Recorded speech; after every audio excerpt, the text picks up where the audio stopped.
I male toi fuata ina. O lo whaawu pia suenga leo na koti le aisa se furu kilo kalamba lea na maua, I se pusa po se container e ala le whaonga ine o le masini whaanta, le x-ray scanner whaapea te I whausa songi, ale mta ngā ruenga leo. Pei tai ele I vai se aso taru na maua I aisa, ai wha iloa ele mta ngā ruenga tiute matupe maua se isi na koti, na maua fo I ele masini whaanta. Se tanga pepa I ila o lo whawhawa ila au whaasaina o le marijuana, e tu sama le lua se lau se furuwha, cramps, po kalamba lo na mamafa. Ele o whailo ina mta ngā ruenga pena whaapewheo na au mai lea tanga pepa marijuana. Ai po ua iei fo I seisi po nisi ua masalumia. Pei tai o le tasi leo na koti na whauru whale whaasori tū la whono mai wa ave I leo mo lātou suenga. Wa whailo le ofisa siri o lea mta ngā ruenga, le fio ngā whono ti tala I tupuli a tefu. O le whaawau na maua o ia na koti o le ata manino lea, o le tu ato o le tomai ma le si le fio le ofisa o le tiute, e whaatino le lātou au nanga I le mea si le siri o no I ai le si le fia, I le ia tau fia le o atu le lau tero le tunu, o ia pauta mala au whaasaina. O tala I o le amatanga o le vāiaso o le tātou o tunu, tātou whairo I pēr, seifu. Ua na o le Radio Samoa, se furulima iwa toru a mo, e tautuaina o e ilangungana, fitu aso le vāiaso.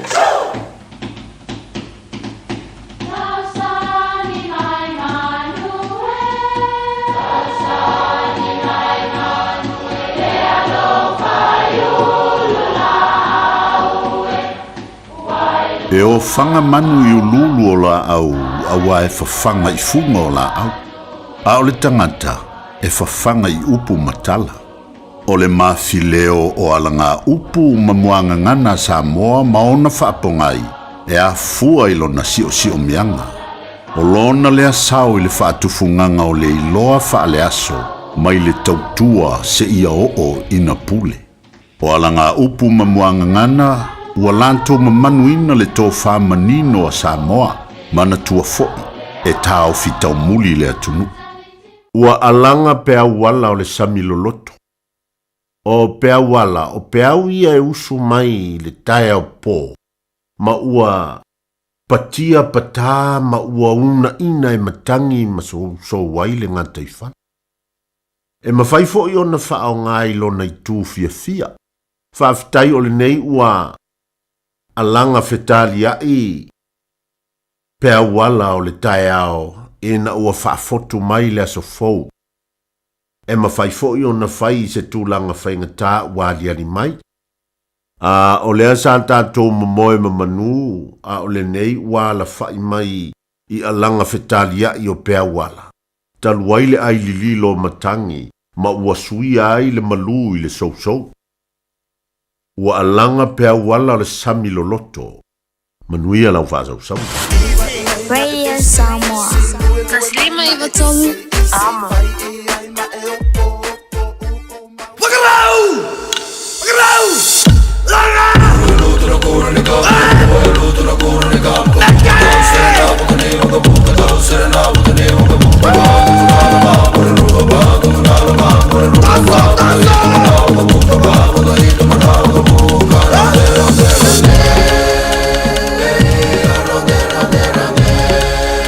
Lawa tula maritatu temile wati le nei fiafi se fulu ono minute mo te aile tula fitu fifia le nganga fa filo yantu mo fa tano fa tu lava ma le fa lalo ele fa fonga mai le tatu tinu ela le tatu por kalame miso le tatu tautua fa awa upea le Radio Samoa se fulu lima I vatolu amo ia ma le tatu por kalame pe ona masani e temi fa pe nei musika ia mo le manava ngaluenga ia po musika foi mo ila to amatalia fe au mangaluenga o le nei fui vaenga o le a fiafi.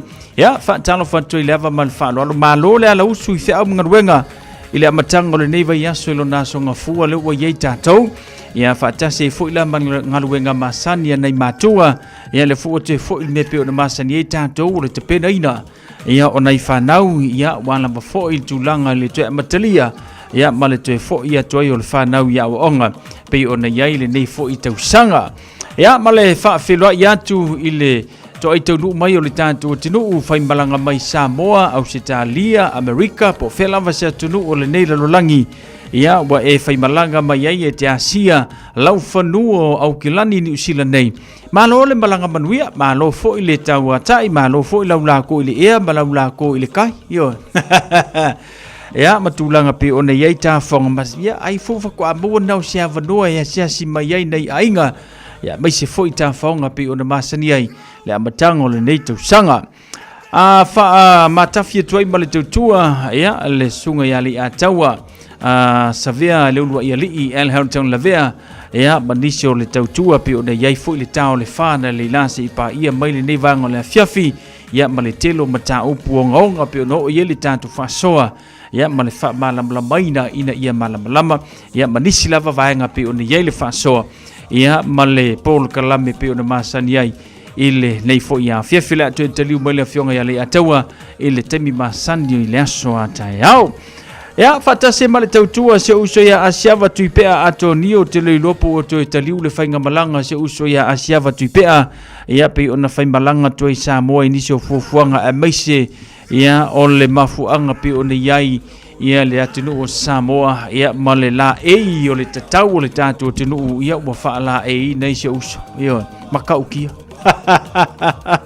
ya malole ataliau malo foi lon sa ya shava ya silima taua na wa fa mai atu foi sinafa tala pe ona ye wa e kofo ma ingi le au yo ya matulanga pe ona yai te foi me fana tautua asiava tuipea atonio ile aswa ta male temi pe ona masani yai ya tulanga lana pe ona le tatu por kalame male tautua radio Samoa se furu lima ivatolu a moile nei foi vanga le fiafi ya male tatu musika pe ona ile manava ngaluenga pe maia ya se tatu tu tilu atu tulanga ile tano le tau marangate falo le tatu tinu kalenga o fainga faiva ya pe ona masani le tatu por kalame ile nei foi vanga le fiafi au kilani la mai le fa mawina ile so luas fulu ono tikirino de mafanfana se fumba fitu lo na malupe ona yai langi leile tulanga le tau mo tatou mai lava foi le so ya fanga solo mai le wodi fa pena foi le afia fino so le la ele luas fulu ono minute tal fitu le tayao ya to mo mali atu ile tolu minute tal valu ole afia fio le so aso tayao fa mawina luas fulu ono tikirisi fumba fitu lo na malu langi le foi le tulanga le tau mo tatou le aso tayao te ulu na timunga laiti lava foi se temi la woli ya fanga solo tu foi le afia matele lava foi na langi le nisho vaenga fanga solo tu foi la ile tulanga pe ona yai ya le aso lulu ma le aso tofi le fa pe mai langi le tulanga tau mo tatou le nei foi vanga le fiafi tanto tenu o Samoa pe fa pena sauni sa fainga malanga mo Samoa le nei fiafi fai mai ya lua se furu valu tikirila o se e mai le vivela mo tatou Samoa feo lolo le vivela lawo feo lolo le vivela mo le tanto tenu o Samoa le nei foi vanga le fiafi lua se furu ma le lima lona ma walalo ya pe ona yele talo tamo le tanto tenu o Samoa pe fa pena sauni sa fainga malanga mo le tanto tenu o Samunda ila matanga ole nei foi vayanso o se vainga nga te falo le tanto tenu au kilani se fulu valu minute tan se fulu le tau sua nga te fale mau mali atu le poa na nei le lua minute te ele tu la se fulu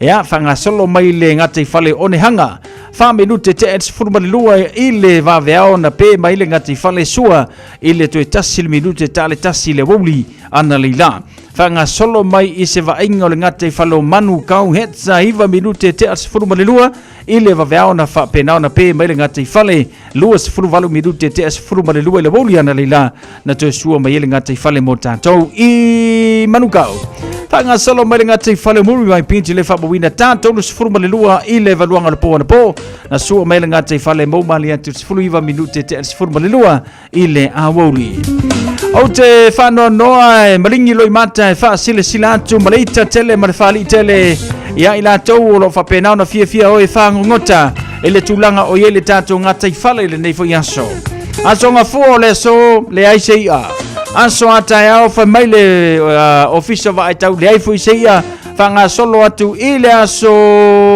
lulu wha mai fo le wa ai tau le aise ia se ia pa ia le aso tofi le aise ia ai fesiri mai rea ki au po fe wo ia ke leilo ala ngale fai lo mela va nga yer ka ko kala nga kaifar marka le ngol fa ngaf mi le mesi aw ka leilo na po fe ama ye al fari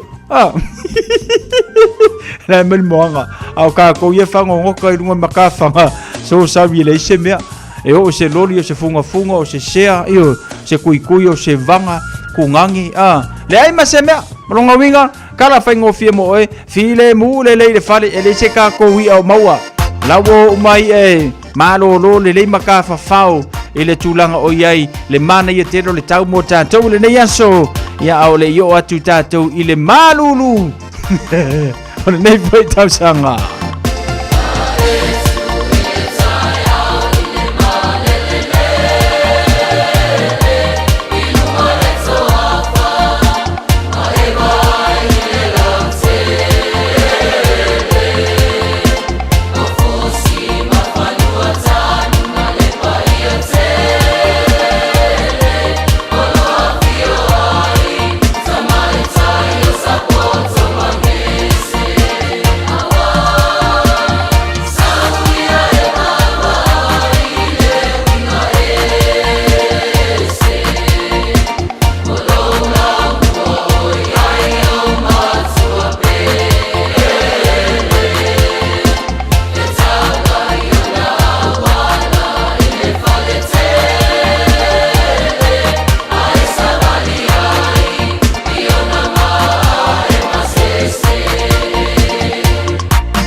Maloa ona piki tamaiti onga ile asolua ma le asolulu o vai aso taitasi. Ona ki mai loa lea o lau leiti o Facebook po le YouTube ale Radio Samoa. Ile afa o le tolu ile polo kalame o le tuli matangau. Ea o ai whanau ile ngangana Samoa. Awane imisia ele whanau le polo kalame o le tuli matangau. Ma le whaletua ia Natasha o le saasia i asolua ma le asolulu o vai aso taitasi. Beta Drive Doctors ile taulanga whaatau i mangele whaapea manrua. O le vaenga o so ngase pe amana o mia. E whaatino e fo i matuipui o le whanau witi. O tuipui la COVID is full river mo i lato is full on tausanga malunga atu. Whaapea matuipui o le flu. Wala au telefoni lua lima fitu walu lima iwa walu. Mo so wanoe whaatino ai nei au nanga. O fisa fo mai i mangele i taftafane o le McDonald. Amanrewa e taftafane o le falitusi po le Public Library. Peter Drive Doctors Clinics. O se tala fiafia nei Samoa, wei nei se tautua ma se unanga family noto mai le company o le City Car fuatu si tasi dua lua Lincoln Road Intercent. Te maua iai le tele o tawa la poa ban e o foi tatu tawa le laiti. Tadia foi la tofa ale tonu tongi e talafo mo le tatu cashback. Ama tatu lima se lausi aga ia tu le lima fe tala. Fe so te mai ulungia Peter Prenanto le numera o lua tasi o walewalu fitu lua. Pe amana mia se tawa le fau molo ainga i le tau malulu. citycars.nz. A whai alo sa ili se a onga a mata molo walu. Au aloe te toi popole o le Galaxy Childcare e tele o na la lai au kilani i saute. E toa tele whai a o ngā ngawaa o le a o ina le whānau e ia inga whapitoa pe a le sitala lo walu. Tolus fulu i tū la, free. A vanoa le vēna le a onga mo whemalanga inga le whānau, free. Maua mea aia le whānau, free. E ia inga whapitoa. Mo nisi whamatalanga, whafso tai le o lua tasi, o valu tolu, lua fitu, lua iwa fitu. All I hear is Radio Samoa, Radio Samoa, Radio Samoa. Tasilima iwa tolu amo. Lawa tula male tato te mile wati ile nei fuivanga le fiafi lua se fulu male valu minute wa te le tula fitu afal fitu al whamanianga le sfana umele so soifua. Faisia ufa ngongo le li pokile ngasa mai Samoa. E ala le risotto tulanga pio na Yesu e ngā alo mawhana o le tātua tunu. Whai mai le whainga o le kala. O loo wha aua upea le maua lunga o le tau mawhai o le itu pā o tamaitai. Ai makua wha le konga le kupao mako. Ioi. Whai mai o loo wha aua upea le matau tia o tau mawhainga le tu pā o tamaitai. Ai makua i pa ua i lo le au kaupoi. Ma naia la le tala le CEO le whai mai. E tu esalo na pūlo po na se vai wha CEO. Ai me i e kokongu i na i e whaisenga ruenga alofa. Pois, nā mau kupu. O wal whai TikTok, O kia rue se mai Samoa ele i pa ua i la lo se kau mawhainga le au pois. E o ai ele i pa ua i au kafa ele i pa ua i la lo ele i pa ua i sisi mea. Ngā kua i whai mea mai e runga le kau mawhainga le au pois. Le lawa ka ape le au pois i ngea kungu. A le lawa whalonga kungi le kala le sa mai Samoa. Makua i kule pi kuli le au pois. Pois. Koe wha marorosi mai kako kai ngā king whangu nge kausang. Wha marorosi mai. Ioi. O le mele wakupu. Le wha mele li poki. O makwai masawa i rungale ka mawhai a tamaitai. Nawinga. O lae whai ala TikTok ka kamaikai mako anga whai mea o au kako. E lei lopo la mele wakupu. Bo o whai TikTok ma i whokako wheka ngisi mai rungo le Facebook. Ale pasi ai lar ko i whoko wheka ngisi mai ale whai mea o so le. He ngā whao ngā se le ngar ka mamar ki ngā ngai a o ngai. Waka ngā ka le piri. Ioi. Ele lei ma kero kai mi mako a o ngai. E mo iai. Ili ka ngaka e lungi pili ka ngā pili sa mako iai. Alanga mako a ile leia. Ioi. Sol. Pengor kala upinga pasi se maka upur. E o Samoa ele pasi. Ale whai mai ele lei. Ale na wako mai le kemingi. Mako a ka ngaka pili a o. Ale la e alu le leile tupeli tu pau tamaitai. Ai oki mai ka ko pois. Kulei mai ka ko sanga ki. Awangi ko fa vai maska ma ki kulei mai ka ko sanga ngi pe seki lo ka ko sanga ngi. Ko ai ma ngai ala le ai la le mea mawa ka mai ka iringa fa ko sanga ngi. Al ko sanga ngi. Ai fa ma lo si mai ka ko sanga ngi fa mo le alo please. Hamri anga das fa na mona soifua. Ele nei fo vanga le fiafi aso tolu le nei o fe poawi. Lua o lima tanto le mai le lofa malanga le leo le tu afa pe le solo wan so fanau ya na Carl mai le tau le tanto le na matala tolu fitu tansilima iva tolu ya pe fa nga le tanto Facebook page le tanto YouTube channel lungo le tanto email on air at radiosamoa.co.nz mo le ai fa mo nga so fanau na so fu mo tanto ile nei fo ya fiafi Antalia sa wala au fa talo fantu le tanto maftanga le fata si mai le fo wa faile o bise ke fai ya ko ke ngeki nge makau kia sina leo ma lo te fu manuia amelia fa mana fa tano fa tu lungo le YouTube channel fa tai amosa mai mele pone lungo le tanto YouTube channel sina leo le mafuta mai lungo le tanto Facebook page Luisa Fuimono IU faafetele faatasimai Cecilia Tuingamala ia faafetele faatasimai lenei foi vaga le afiafi faatalofantu le tatou tautua ia Maria le sina tavae mai sini au se talia faatalofantu Maria le sina tavae faamoni atu le tausaga faumo oe ma le aiga faatalofantu foi le tatou polokalame i lenei foi vaga o le afiafi ia inisio tatou paaga le mafuta mai amanta tualongo sai fomaruia amanta faafetele faatasimai luga o le tatou YouTube channel maua sale ia faatalofatu le mafuta mai takoma i Washington i Amerika faafetele faatasimai lenei afiafi ia faatalofatu foʻi le tatou polokalame ia maluina lavinta sanerivi malo le sai fomaruia faafetele faatasimai ia a le gata foʻi lea toʻatele niso i latou lea ma ua mali tatou polokalame seu soia tai ka masasao io halo fatu tai aftel fatasimai na nai mau ama nai lunga le tatou YouTube channel ia le angata foi le fantasia le mafuta mai lo fatu mo aftel fatasimai la u email le tonu mai mo le family ngala sofana ile ne ya fi mai ya PJ Polili fa manui atu le aso fa nau si o tali pele o Christina Time Polili o le aso le nei na faia Yova tātou te fia ma ori ai wa atoa i ei lo fa tausanga fa le tu o lana tausinga ia te o le tali e ui le telo mai mawai oe ai o lo iai pea le fa malolonga le tua mo oe lo mātou te talo ia maua oe le tali le ola maloloina ma le malosi a walo fa sauni ai moa o onga alofa anga mai o ainga o mai Samoa, New Zealand, America ai fa sili ai alofa anga avantu your sister and brother ia mau matua i melepone Australia. We love you son, we love you so much a barbecue tonight and a beautiful cake a low place fa tai manuia tele lo aso soifua ile nei vanga ole fiafi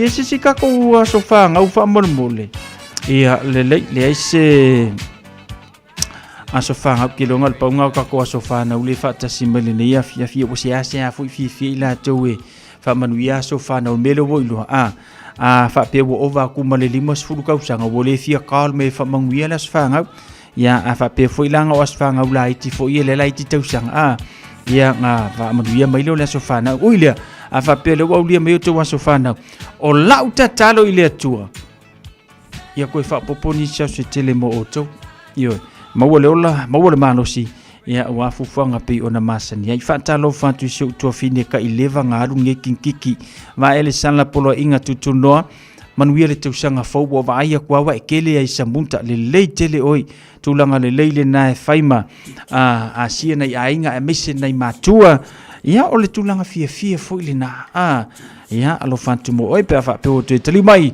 ya wa ia te pena ino fana ule o nga lo fantu mo o lua fa tele fantasi mai e o nga kala kiki i o nga la kiki ra pin kiki kai pasi Nicola malo sei fo manuia fatalo fantu ya V Mora Aukuso lungo le tanto YouTube channel all the way from Australia ya talo fa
Sila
Sufonga mata ko viet sunga ya vani ya tolo manisi na fatunga mota tole ne ya fiafio le lau mei e faianga.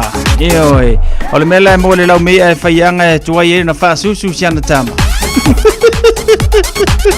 Mulianga tele Sarah Puni Yosefa Malor se fumanuia ya lo fatu se to fine vai sala lo fatu mo olua fa tele fata se mai ne vanga la fiafi ya fa mo da manuia me umele lo fa mranga le ole tua ya ile amatanga le nei fo I tau sanga fufanga pe ona yai ya fa manuia le tua fa talo fatu le tantu tu ni so la to fa pena ona tu tau le tele fe au mangalu wenga yo le fiafi ya ole fai usina malolonga io fa solo ma faunga ia ma fai sau malolonga fa polo fesa o ngia fiafi io ia fa pe foi ki fia sa vali ma nga ia foi lenga mo so ifua maloloina ia la tou ia manato le Christmas ma le tausanga fo o le kausami walu I lunga ma ro koko ma volunga fa popo ku ma le ai se kupe le kanga ia o ma kwa maka ukia le malo sur suka ka le ai se seleni lenga totunga fa talo fatu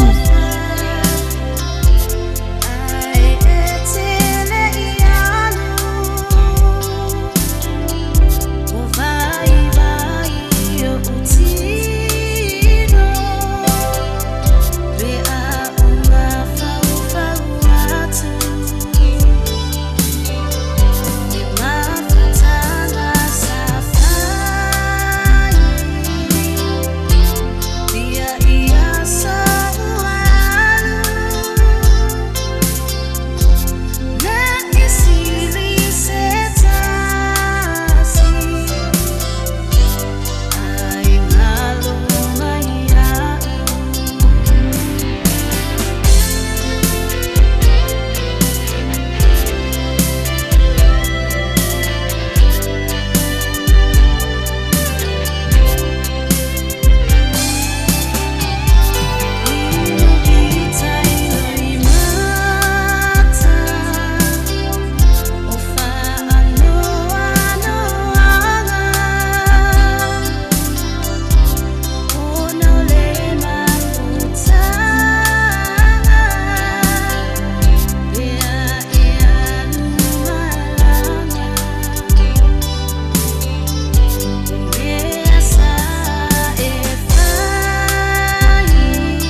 24 hours a day, 7 days a week. Radio Samoa streaming live on www.radiosamoa.co.nz.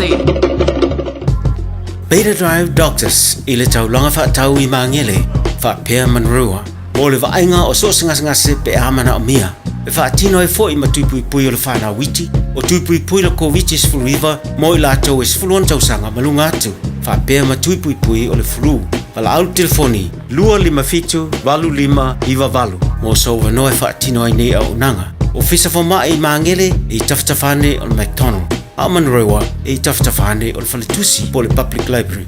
Beta Drive Doctors Clinics. A whaia lo sa ili sea o ngā a mata molo walu. Aua loe te toi popole o le Galaxy Childcare e tele o na la lai au kilani I saute. E toa tele whaia o ngā ngawaa o le a o ina le whanau e ia inga whapitoa pe a le sitala lo walu. Tolus fulu I tū la, free. A vanoa le vena le a onga mo whemalanga inga le whanau, free. Maua mea aia le whanau, free. E ia inga whapitoa. Mo nisi whamatalanga, whafso tai le o lua tasi, o valu tolu, lua fitu, lua iwa fitu. Talofa Samoa, o Ateshna Ryan, o le Licensed Immigration Advisor mo le Auckland South Immigration Consultants. E visosoani mo so se tu ai ngā visa e malanga mai New Zealand po Australia. Telefoni mai nei loa I le o valu o tasio no valu fa fitulua. Po le olua tasio no valu fitulua tolu o. 24 hours a day, 7 days a week. Radio Samoa streaming live on www.radiosamoa.co.nz. Lewa tule mali tanto tembi le wanti se fulu tolu minuta na ta leo le valu au le fanga solatu nisio tanto por kalabe ya se foli tanto tu ne tanto fasil silanga le utenu mai tau ya ona fanga solo fo le tanto por kalabe mesele tua pe ona yele nei vanga le fiafi na tanto fasil silanga le utenu mai le nei fiafi mali tua radio Samoa se fulu lima ivatolu amo va filfilima le tuser songa Awani ngalo solo mingo le tusur songa fantasi male lolo mingo le vafilfili e mawai fanu pengo Samoa I sisifo tutui la mamanua onisio tala tu o Samoa o langa upu o le mata fayo ya le matai le faingo fa la lave pe o fa piponga maliu le susingo ainga fesila fa inga o paolo si fa alo Whaalanginga o kaile sia maritele o le ngangana whaalolonga e fitu se fulu tala lon tau na lo ofisa lava o le Radio Samoa I le tolu pātolu on Hope Avenue I Manukau e mawai mo nisi whaamatalanga wala au le lua no lua tansi lima I vatolu lua no lua tansi lima I vatolu petanga iane I le shop Radio Samoa.co.nz te whaima iesau oka. Leise tātou whaasil silanga afio anga o motaa o le a ta oto I le fiso mo na lau Iau pa ia sau ngata Samoa o le nei whaasilanga e whaasino tonu lea I le mafutanga o alo matama whanaua motai au kilani nei. Whapeni o mātou Paolo Moulunga, mātou te manuai so se tafa o le kelope. Tulou na lava. O le awhatanu ina le tātou whorutanga I le aso mua o Februari, aso to nai I le tūla se furumalelua I le awauli. Aso momua aso fira wi kako le waso ko I masalo wa umala le funutanga le na faftai se ba le sitatu fasil silanga le nei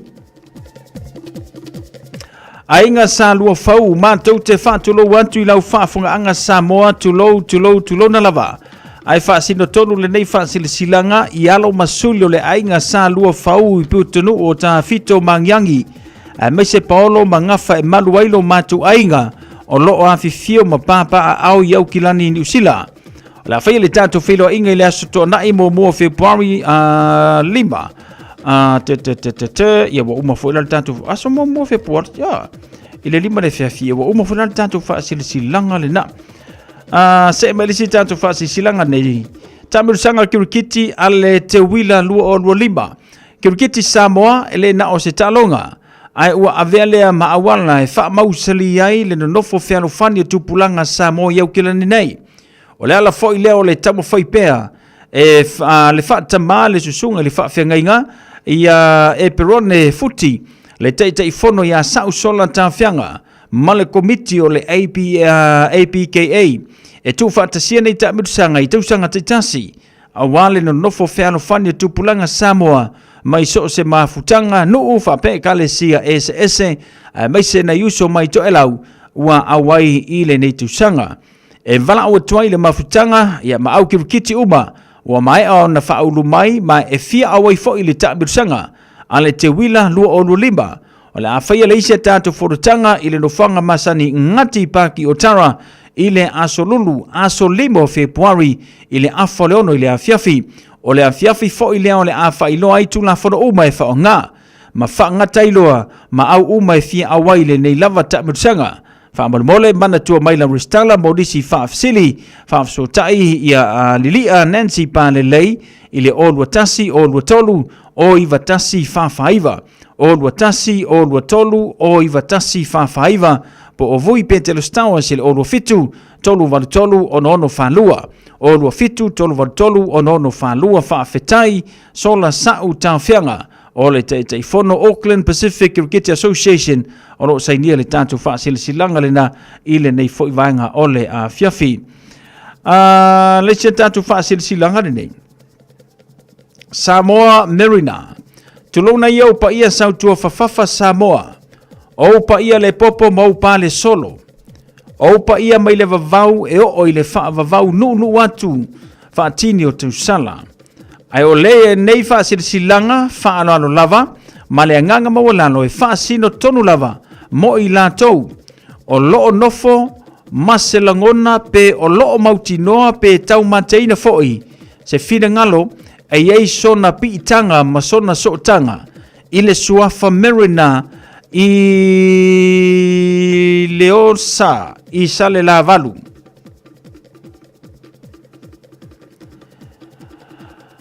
O loo iei wha maunga mai Peretania i le sootanga i le suafa. O le a whai ai se tātou mafutanga i le asotona i lusu furma le lua Februari lua o lua lima i le fale sa mamona wha ono Great South Road Papatoetoe. A fio mai e sa ili lo ngafa ma lo wha sinomanga. Tālo sia i a tātou whira iei le lofo le tua. Wha mole mana tua mai sau light plate mo le tātou wiputi. Monisi wha matalanga wha mole whaamso tai mai le tātou telefoni o le olua tasi, lua tolu lima, valu ono wha. Olua tasi, lua tolu lima, valu ono wha. Ma le whaano alo tele lava whaaftai tu yoti mulianga tele Marina o lo sainia le tātou wha sila silanga lena.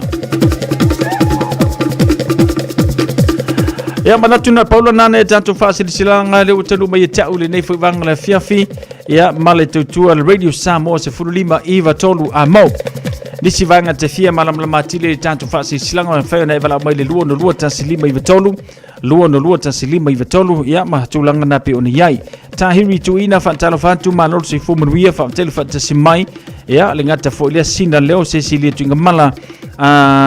Lenga tō tunga whaatelu whaatasi mai alofa tele ma otau. Ile nei whuvanga ole a fiafi. Ia male tautua Radio Samoa se furulima i vatolu amo. Ina wa tula male tanto te milo to fitu minuto na tale o le valu tal valu ya fate simersunga fa fenga male tanto por kalaber tu le upenga ile loto ile to foi mai ile mataino le nei foi tusanga ya pe ona ia tanto por klame fa nga solo.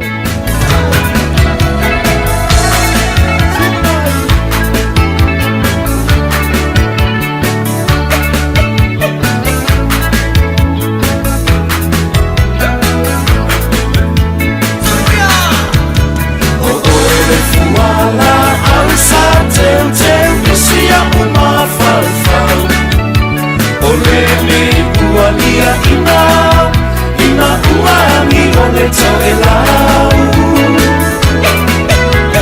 Lea i se whai lo tau a una mane tua au. Wa mano le moa whanua, sola i tai le moa wholau.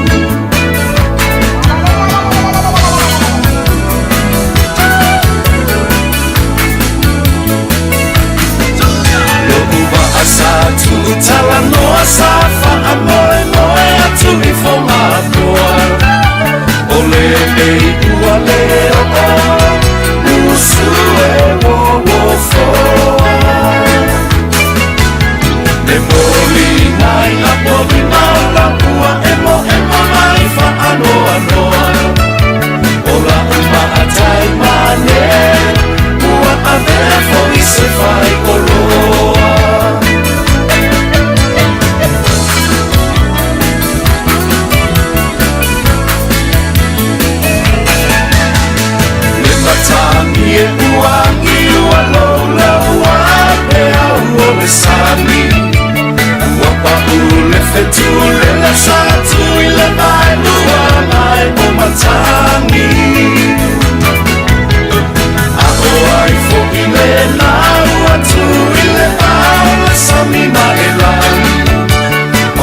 Radio Samoa. Taslima ivatolu amo. O le talofa voucher ua whaingofia I inga I New Zealand, Australia ma Amerika. O le tatongi whaatau ia a Liki Wholesale, Farmer Joe, Frankie's, Bluebird, ma le tele o whalaoloi upolu ma Savai. O ma whaiona tongi ai leu tuina o ta'awale I Pampenisini e tole foi whangalii, sa walalo ma fasto uta. Whapeale amatanga petrol station I Salelolonga ma lalo malava. Lafo nei lo se talofa voucher mo loa inga I Samoa I le Pacific40.com.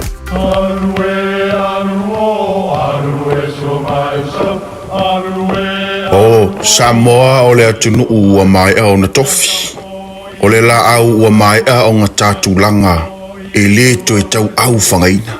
O le vai fo I ua malili ua mai au na saiki. A o lau polo kalame o le vau filifili. Ua na o se toi wha manatu. Ua na o se toi whangu ia ua nganuu Samoa. Mau upu ta oto, mau upu tu. E ala lea I ala ngā upu ma muanga ngana, ma le vau ngana. A wane I misia le tātou polo kalame, I afi o aso lua ta itasi le itu la e valu, I lunga o le Radio Samoa. Ia manu ia tele, lau mai muanga, ma lau whaasaunga Samoa.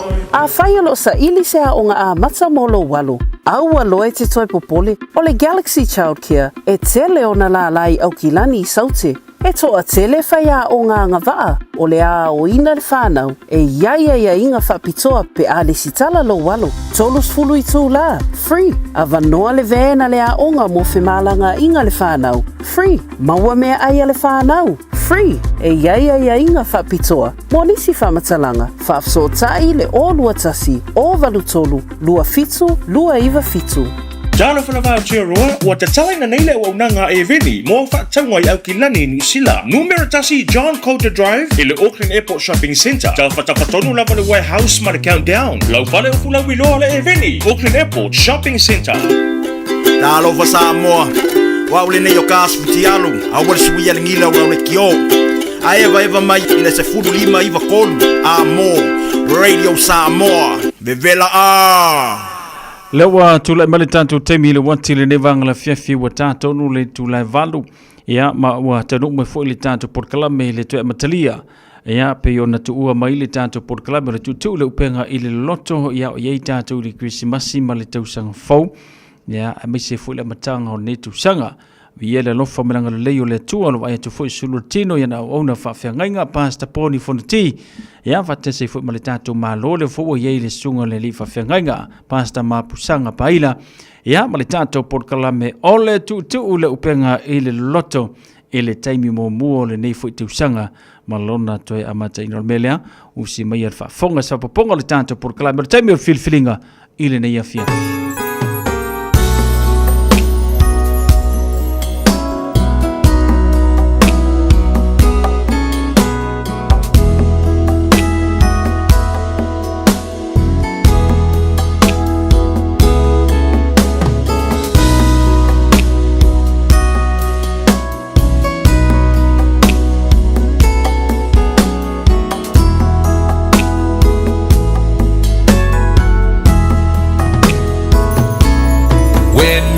Touched me, Lord.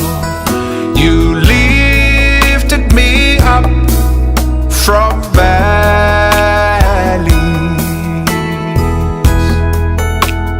from where I was walking with no hope at all.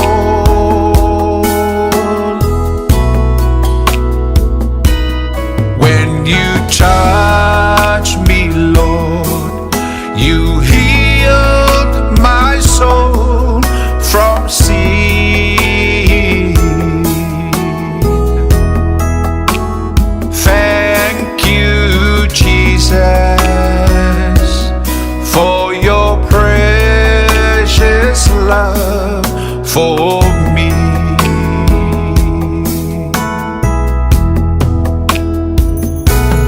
When you touched me, Lord, you lifted me up from valleys,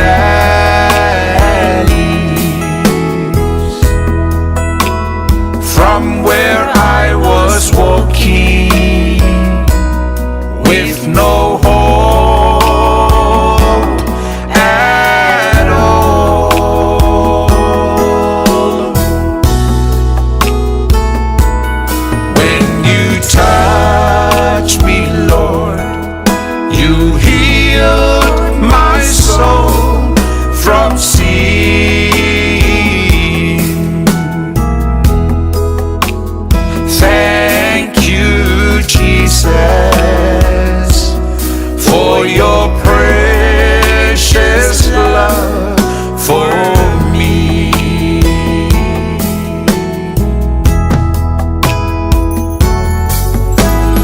Touch me, King. Oh Lord, touch me. I am a sinner, more of you. Touch me, Lord. I may be blessed, anointed and clean.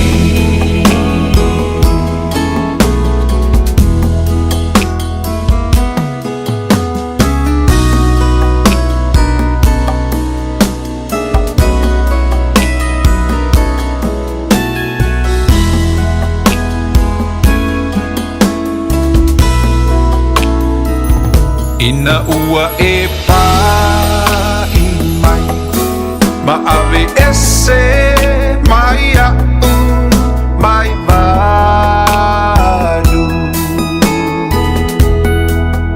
Ile mea sa o savali ai, sale ai, ma so ufa a moe moe.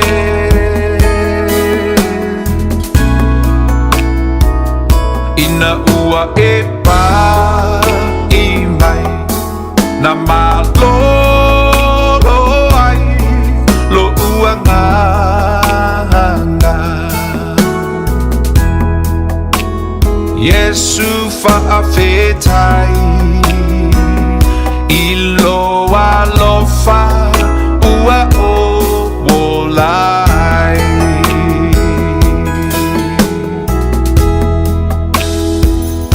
Ina ua e pa i mai, ma ave ese mai au mai valu.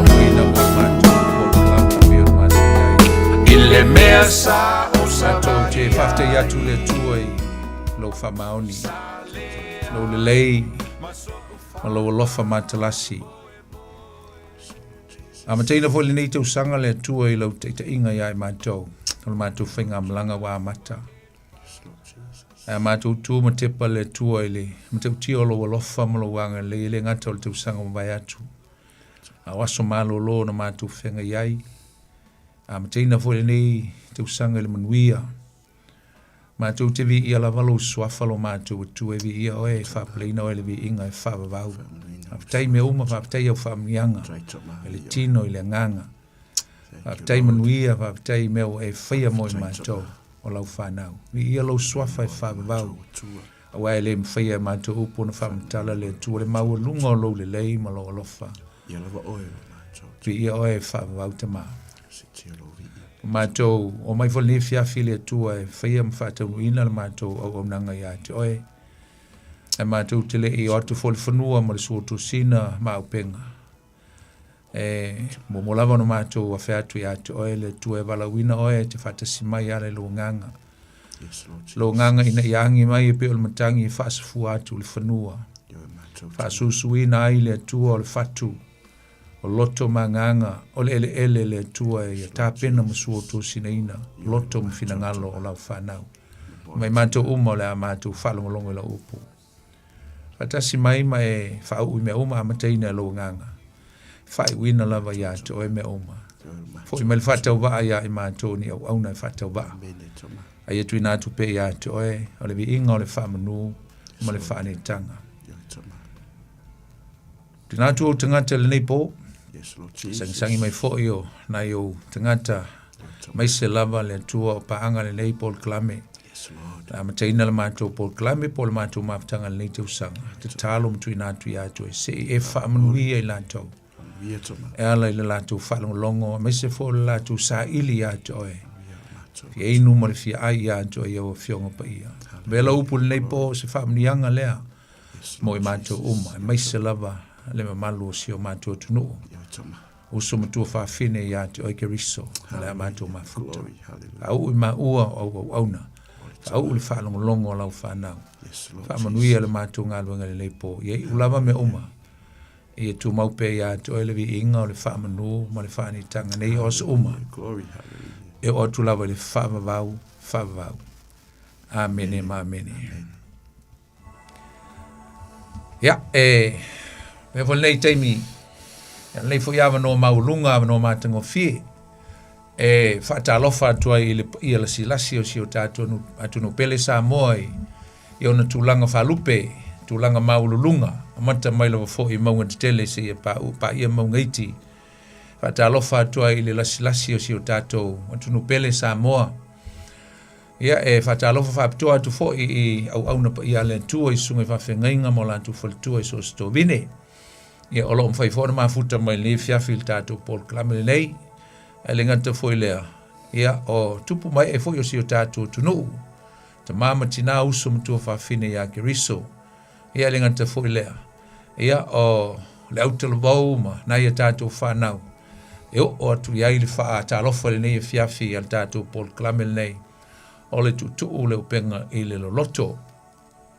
Ia ma lole soifua maua ma le langi mama, le fo ua tai mai e le tuolo tatu soifua, ia ma uola nei ma le usau ona nei, a meise fo ia le soifua maua ma le langi maina, e le pa ia ma le mamalo si o tatu tunu. Ia le fo amateina tatu ngā luenga le nei tausanga. Tatu sanga i fo i le manuia o le atua, e ala le tatu Paul Klame Masani, o le tutu le upenga i le loto. Ia o te tonu Samoa ia ni aso malo lo, e whapena fo i maa umale wauna nei. Ia, maua fo i nai, taimi e malo lo ai mainga, ta whaonga, ia o fo i taimi, ia o tau ei ona toi sulu le au penga, whai of tau o le tala le lei. Ia, maa mata fo i ngā ruenga e peo na masani ai, o lea e whatalofa atuai, ma le nganga whaaloalo i so se tasi lava, o maa futa mai le ni fiafia, meise fo i nisi o iei tono mauta ngase, o tonu whalpui o nisi o ngā lulue, ma whaafonga mai le nei fiafi, whamria le tu e atu tonu au whainga luenga. Le ngata fo i lea iei nisi o whaafonga mai e tunu ese o le nei kelope o lo tātou nonofo, ma au mawai, whatalofa atu i atu, oi po whelava le tunu, o lo e au mawai, ia alofa le tua, pa i atu lona nganga, e whaamanui atu i atu e ala le tātou mawhtanga le nei fiafi vi ia le li. Ia le ngata fo i lea, i fo i nisi o asia si mai tonu au ki le nei, i ono ni konfrenesi, o ni whonutanga, o mawhtanga a inga e kālesia, ia mese fo i o whaalave e peo no masani ia le neso i fuanga, whata alofa whaapto i atu. Oe, e steimi fo i e toi fo i e tuai i atu nuu, o a inga ia ma meo no nofo ai alofa le tua, taita i atu lo tau soi fua e le manuia o le atua. E whata alofa fo i se tasi o se teimi mo le nei, ta whaafonga mai ai i le nei Paul Klame o le tutu o le upenga i le loto. Ia whai oe lea e whaula o whaafonga o se teimi mo le nei, whaapitoa lava le whata alofa atu i atu e le nei po, ia tālo sia i tātou mafuta se ia umalama le nei teimi whatangaina le tātou Paul Klame, ia maua fo i se mea tāua, ma se mea o ngā awa, ia se tāoso fo i mole nei tau sanga le tātou savalinga wha le nganga o le a tātou halo atu iai.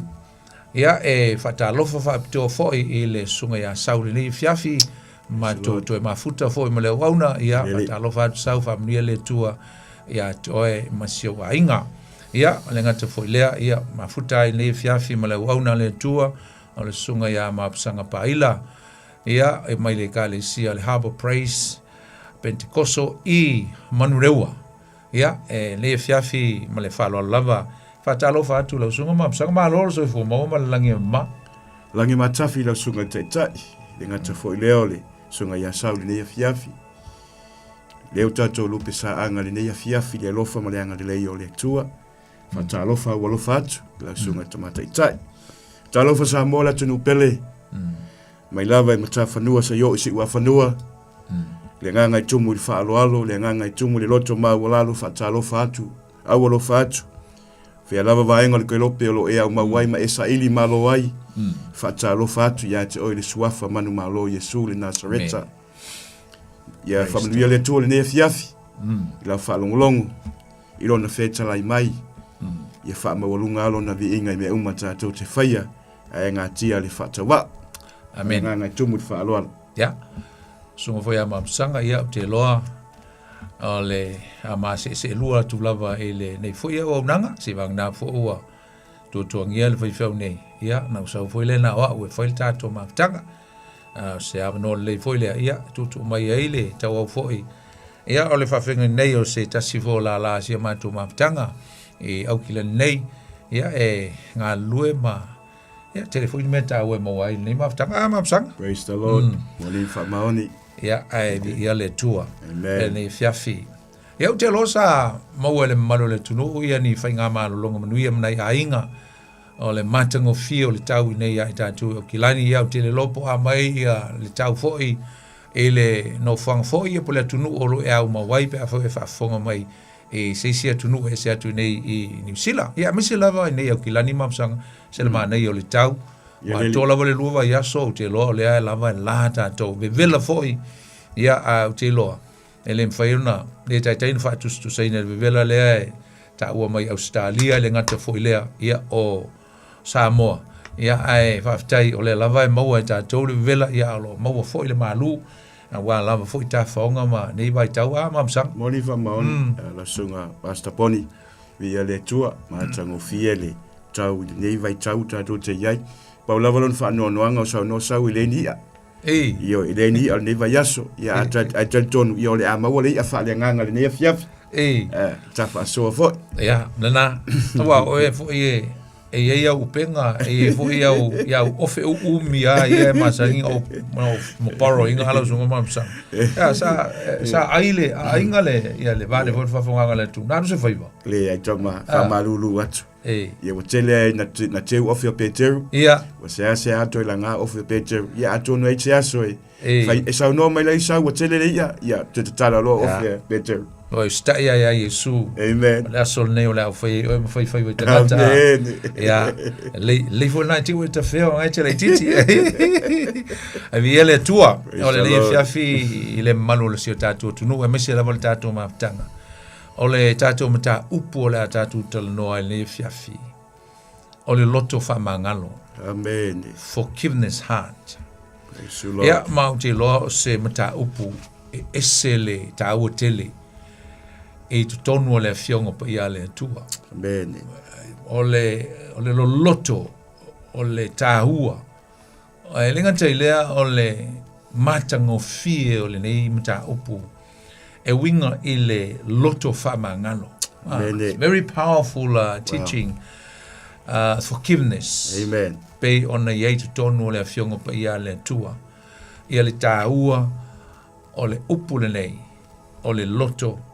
fa mangalo amen o le tatu tala no ai la o te tonu o le ale mai el vaso nei tatu por clame tatu mta upu le nei o le loto fa mangalo ai lu te tununga o le mana mieni si vai aso pe tasi pe lua e fa mai ale le ai ma au li ili le ta o te le nei o onga e winga i le loto fa mangano ina ia mauai se tatu mea ngā mawai se mea tā ua le ngata o outou o oe i ai whapena fo i ma ua o lo ngā lulu atu e le nei fiafia mai se le tātou pol klame o le loto whamangalo usum tu whawhine e mawhai ona tātou amata i se amatanga e whapea o le ki ala sunga mapsanga it's a key e mataulia la usum tu whawhine o le ki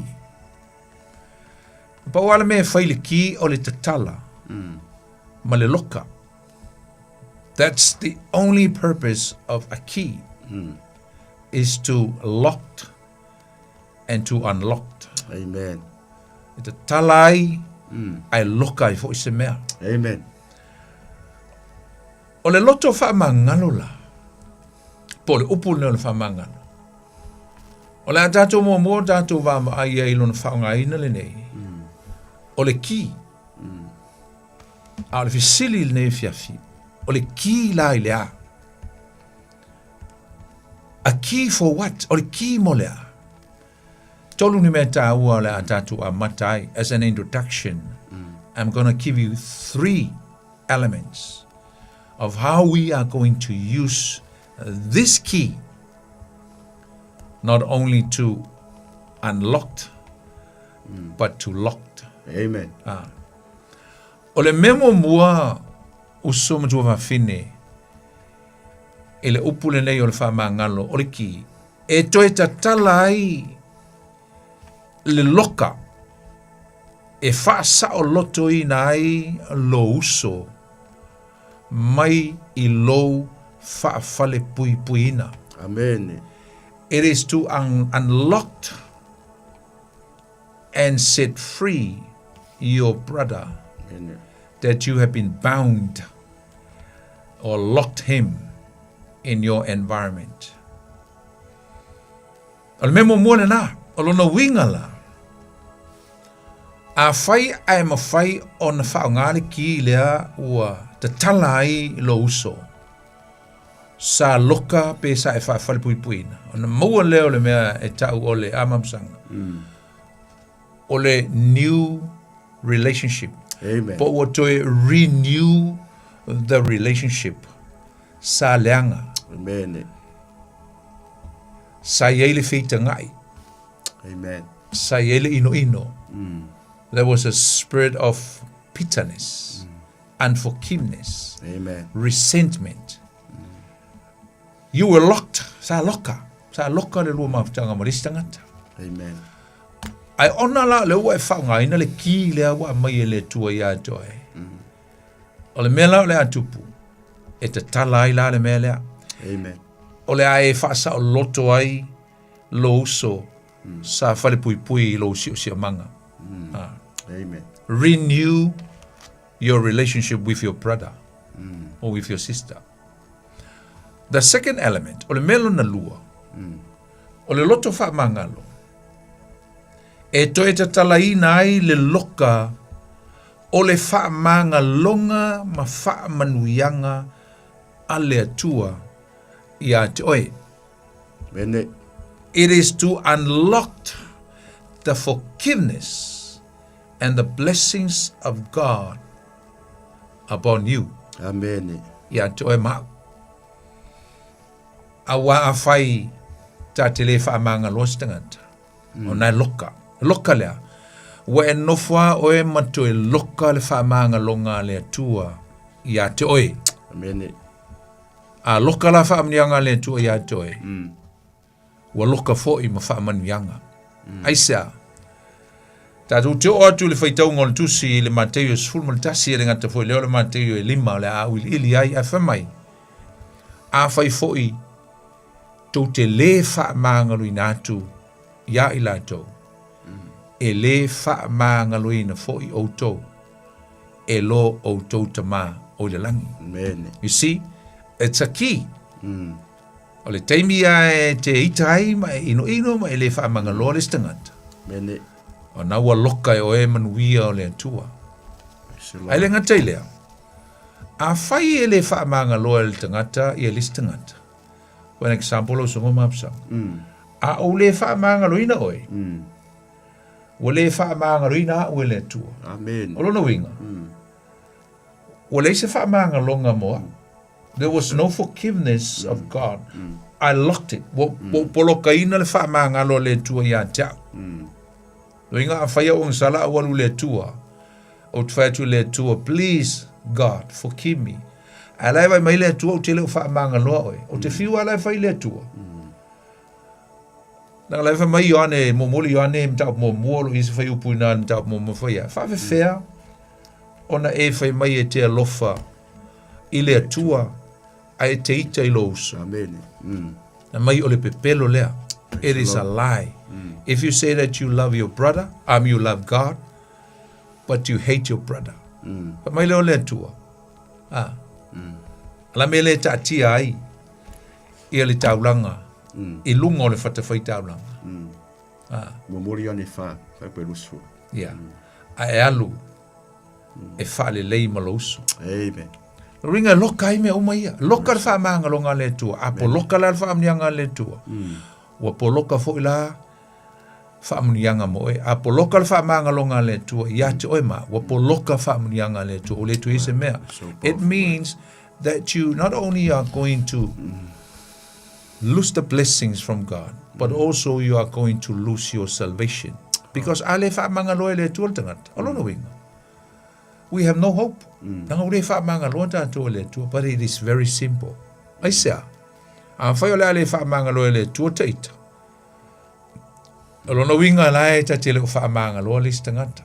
Doesn't really matter how many people. One is enough. Kasil tangata tele fa mangalo ina. Wa poloka umai fa manga longa le tua. Amen. Mana fa munianga ia te oe. Ole melo na tolu. Ole kila e toe tatala ai le loka o lou lava sa o lutonga a toa. Sama sani ai. Ole me momuala e renew ele relationship ala soma psanga. Ole melo na lua new blessings will just come upon you. New blessings will shower upon you. New blessings. Ole melo na tolu. New heart. E te toi mawai se loto fou. Aisa. Ele se tangata sili ona polonga. Nailo oe lea e te leo wha mangalo e lisi tangata. Wai leo po lai fia lisi tangata. A oe. O oe lea e matua i mawhatia lapa. Sei tia. Amo lau avenga. Aluma carry mafestoso ai le tangata lea i low environment. Tangata lea te ino maita iai. Wa lea iso sa olotonga. Ato atoa e peo na masani ai. But the moment you release forgiveness to your brother or to your sister, it is the moment, or the time, what to restore ai low freedom. To your complete freedom is going to be restored. You're going to have a new heart.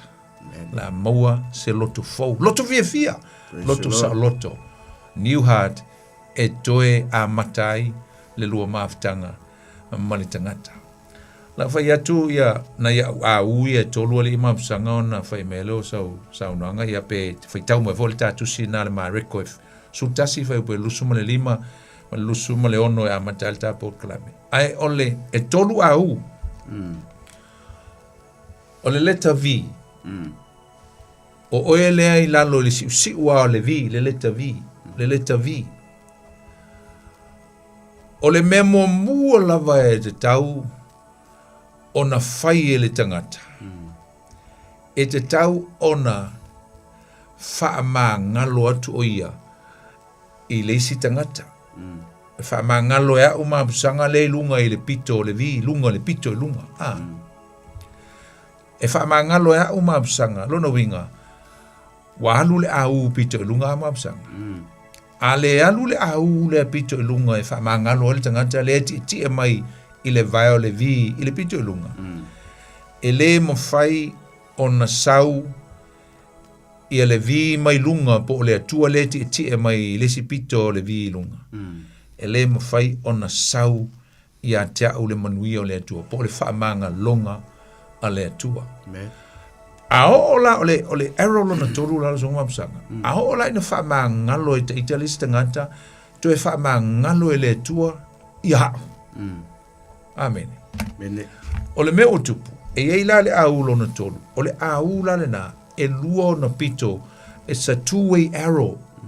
O le au e alu lunga, ma le au e sau la loloinga, o le a maua, le mafutanga, mafnafana, ma le whela tai a le tangata le ai wha loto wha mangalo.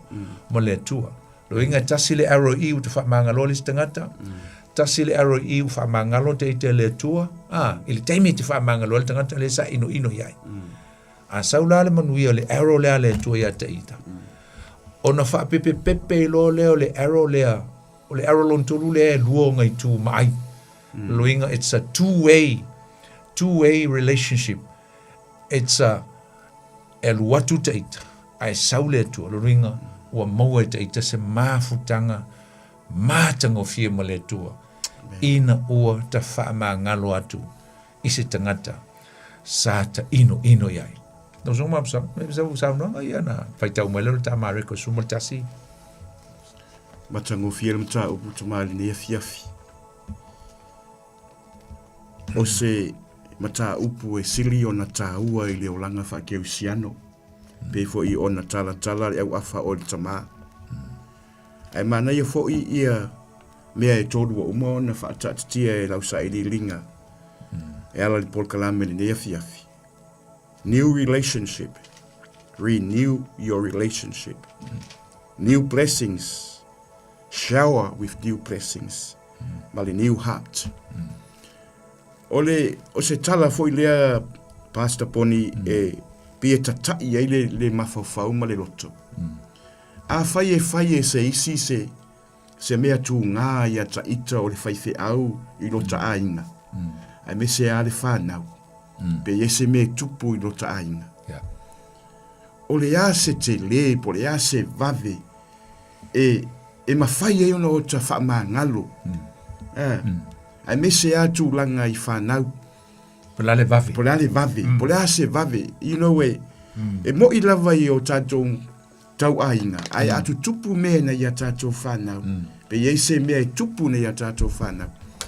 O le a se vave i le bafau fau po le loto le whaife au. Na te wha ngalo ai le tangata. Tātou wawa ai nei i le telo me tupu i le lalolangi.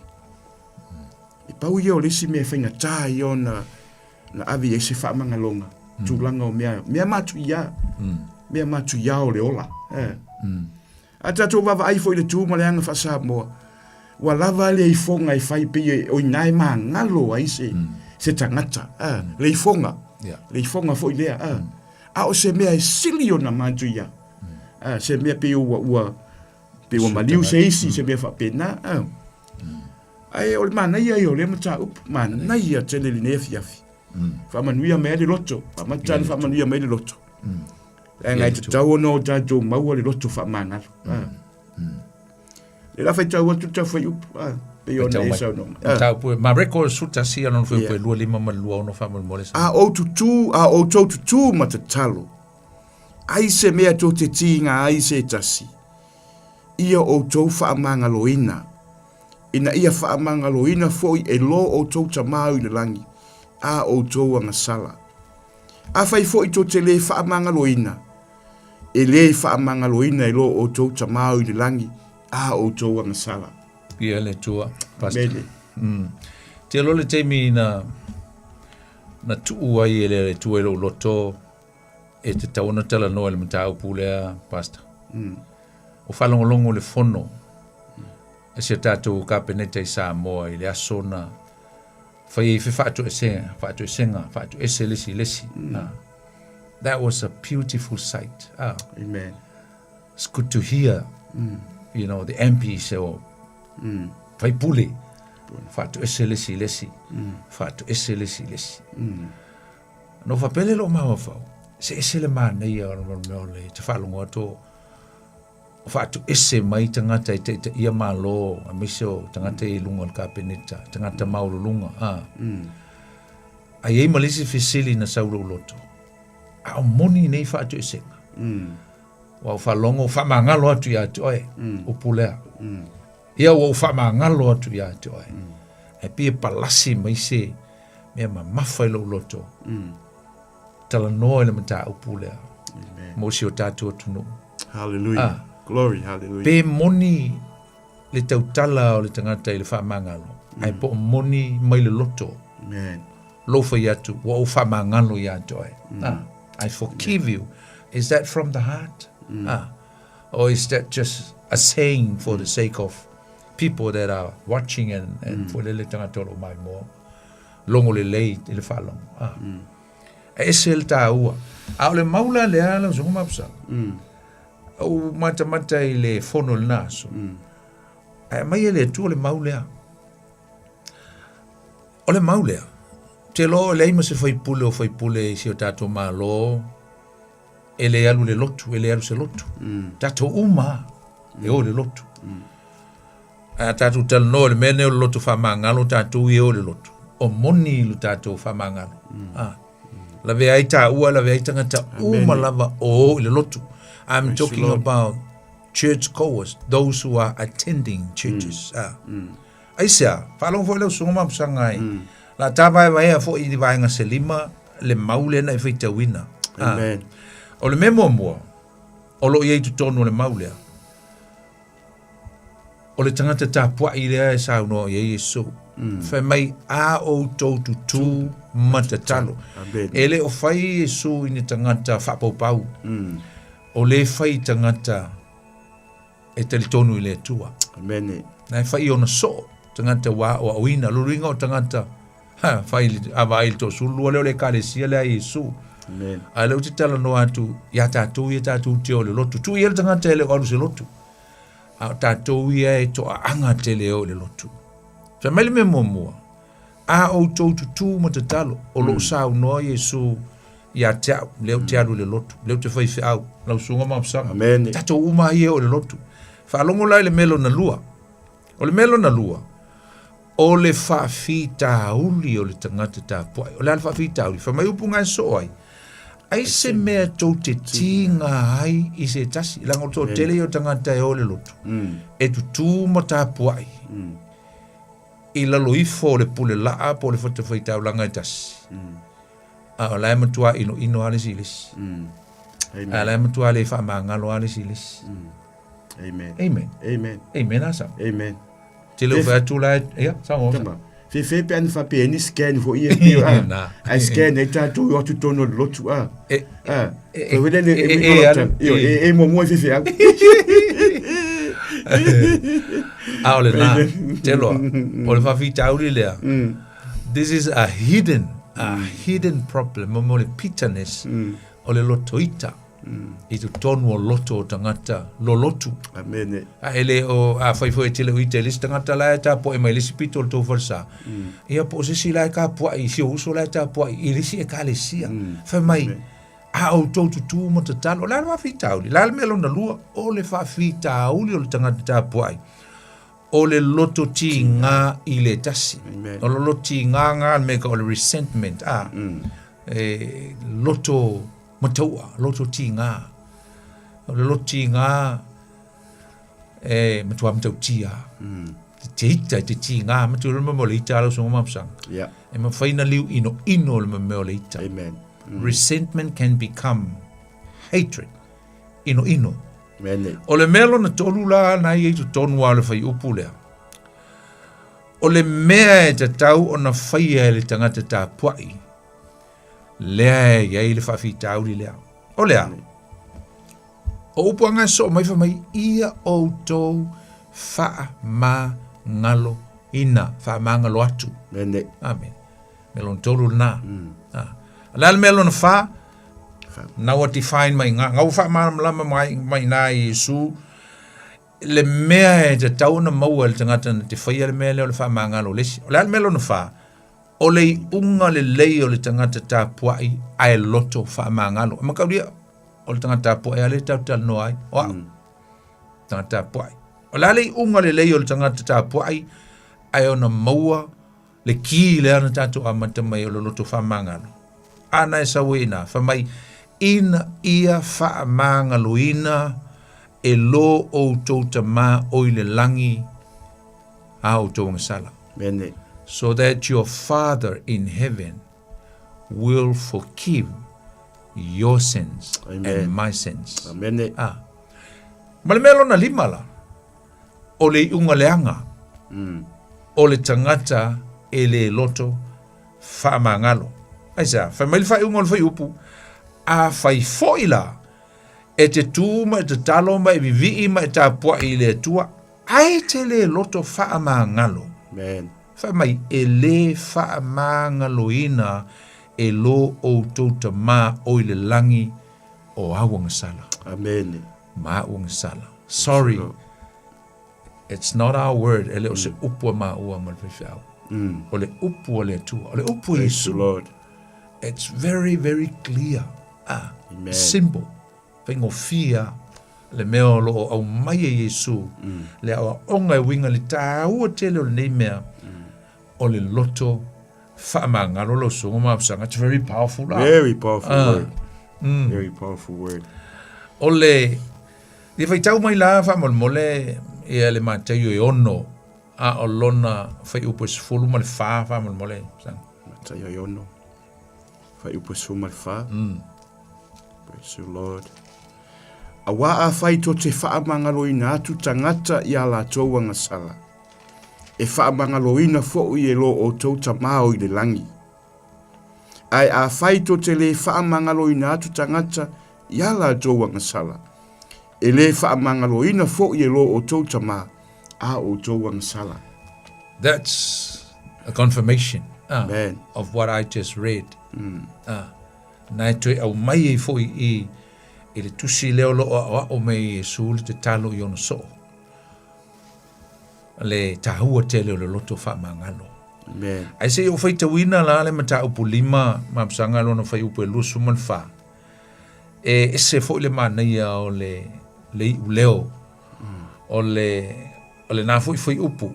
O lo whamali fo i upu e lusu man wha. Pe a whai fo i e te avatu lau taulanga whai upu lusu man tolu. I le whata whai taulanga. Ona e mana tu ai lea ua i lo uso se mea e tinga ai o ia ia te oe, whalo. Tangata lotu. Tangata e alu avel taulanga. Whamaila le whaipo lusu man wha. I nā tu uia i lea mea o lau taulanga i lumo le whata whai taulanga. Ai alu oe ia mua i whaale lei i lo uso i le e sawai ma avatu lau taulanga. Just place your sacrifice by the altar and go and make up, reconcile, make it up with your brother. And so and then come back and pick up your offering or your sacrifice. And it will smell good before God. Ole amanongi le lei matalia le atua lau tapua inga malau taulanga. Pe a whai ua mamalo loto iso se tangata i leisisi. O ita ma e ino iai. Ma e le wha sao loto ina. Lau songo mapsang. Via leli. O le la ta hatu le tusi Mateus fulmal valu mapsanga tu na atu le te feita o maia. Mateus fulmal valu o lo isi tala ese le matango fie mapsanga fulmal valu. Lo nfe bolu sumal tasi o to sumal lima. O le fata o to e fata tau ele tangata ole au auna na wha mangaloina e lona matai. Te feita o mai wha malmoni. O na aluane ai leo Peteri ya te ia whapeane. Leali ie e anga mai whaafia e alo uso ia te au. Ma o whaama ngalo ia te ia se ia atu fitu ea. O whetala i atu Yesu ia te ia. O te lefa i atu ia te oe se ia atu fitu. A ia fitu ngā fulu ni fitu. O le mea le atu sa ele malo le langi ma le tasi tupu. O le manatu e whaamasino i mea o iana au auna. Wa amata i o na whaamasino. O na au mai ai le ia te i o le tasi ua iaia na tāleni e se fulu afe. O le maua e ia ni mea e tau iai. O na whaiatu leo lo na alii. Ia whaatawina o ia. Ma lana vā, ma ana whanau. A toa ma ana mea uma. Ina ia tau iai mai. O na whaapa uai leo le au auna ua ifo ia te ia. Ua whaapea mai. Leli ie. Ia e whaapale pale mai ia te au. O te tau i atu ai au mea uma. Ia. Lela whaita wina le si wanga asang. Ia. O na muti vale ai lea o lea lofa o lea lii o lea au auna. Ua tu watu o ia sao loto. Mai tau mai upu ia uso matua whawhine. Mai tau mai upu ia le ua whaita wina e whataua le whai upu lea. Ma le tātu amatanga le na tātu amatai. I le tāua o lou. Ta tala atu ma whaasa o loto le isi tangata. E wha mai upu ia. O na muti vale ai lea o lea lofa o lea li. O lea au auna. Ua tu watu. Pamale wha Britania. And then he released him to his freedom. Sa o loto o ia. Ina ia sa o loto. Ma wha ma ngalo atu ana tupe ua iai. O na aluane leo lea au auna wai loa e ia le tasi o na uso au auna wai aia na te nari se lau. O na pu e lea matitina ia te ia. O whape atu. I nā tau i maia ia tau mea ua ia te oe.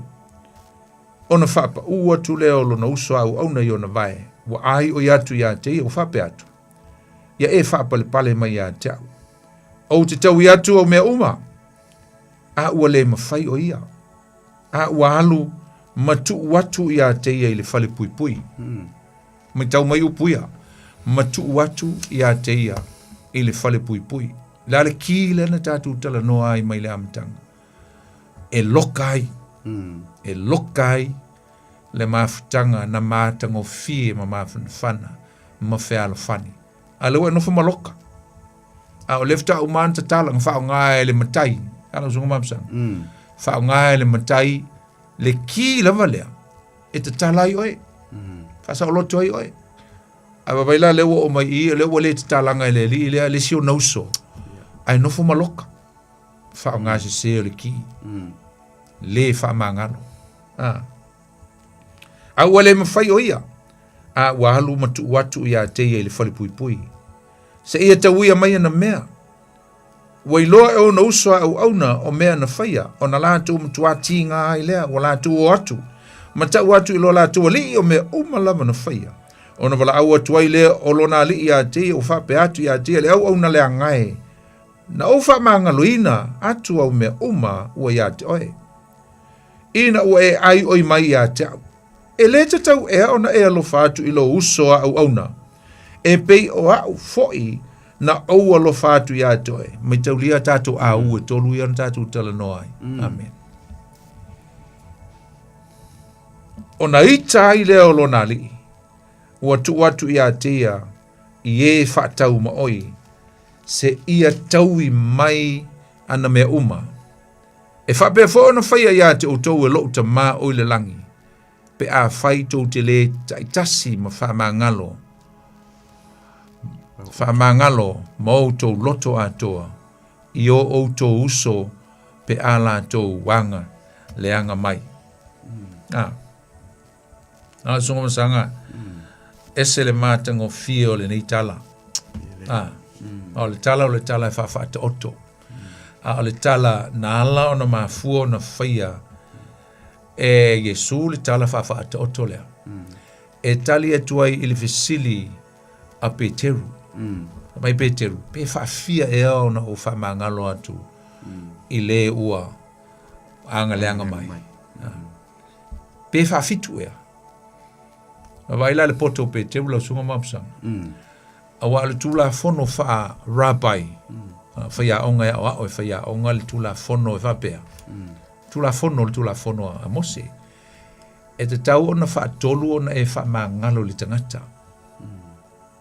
You have to give a chance 3 times to your debtor. E po le tangata o aita alafu ia toe. E po sisi fo ua yese me whale tung taun wha tolu. Aba vai le poto tele o tātou tamo o pita. Wale nofo pita Peteru ma wha tolu. Wale nofo ma wha tapo le tolu i le ono. Ua nofo ma wha sili lava i le tasi la na numele fitu. Aisa. E elo manatu wha peali i mamsanga. E le mana o a Peteru.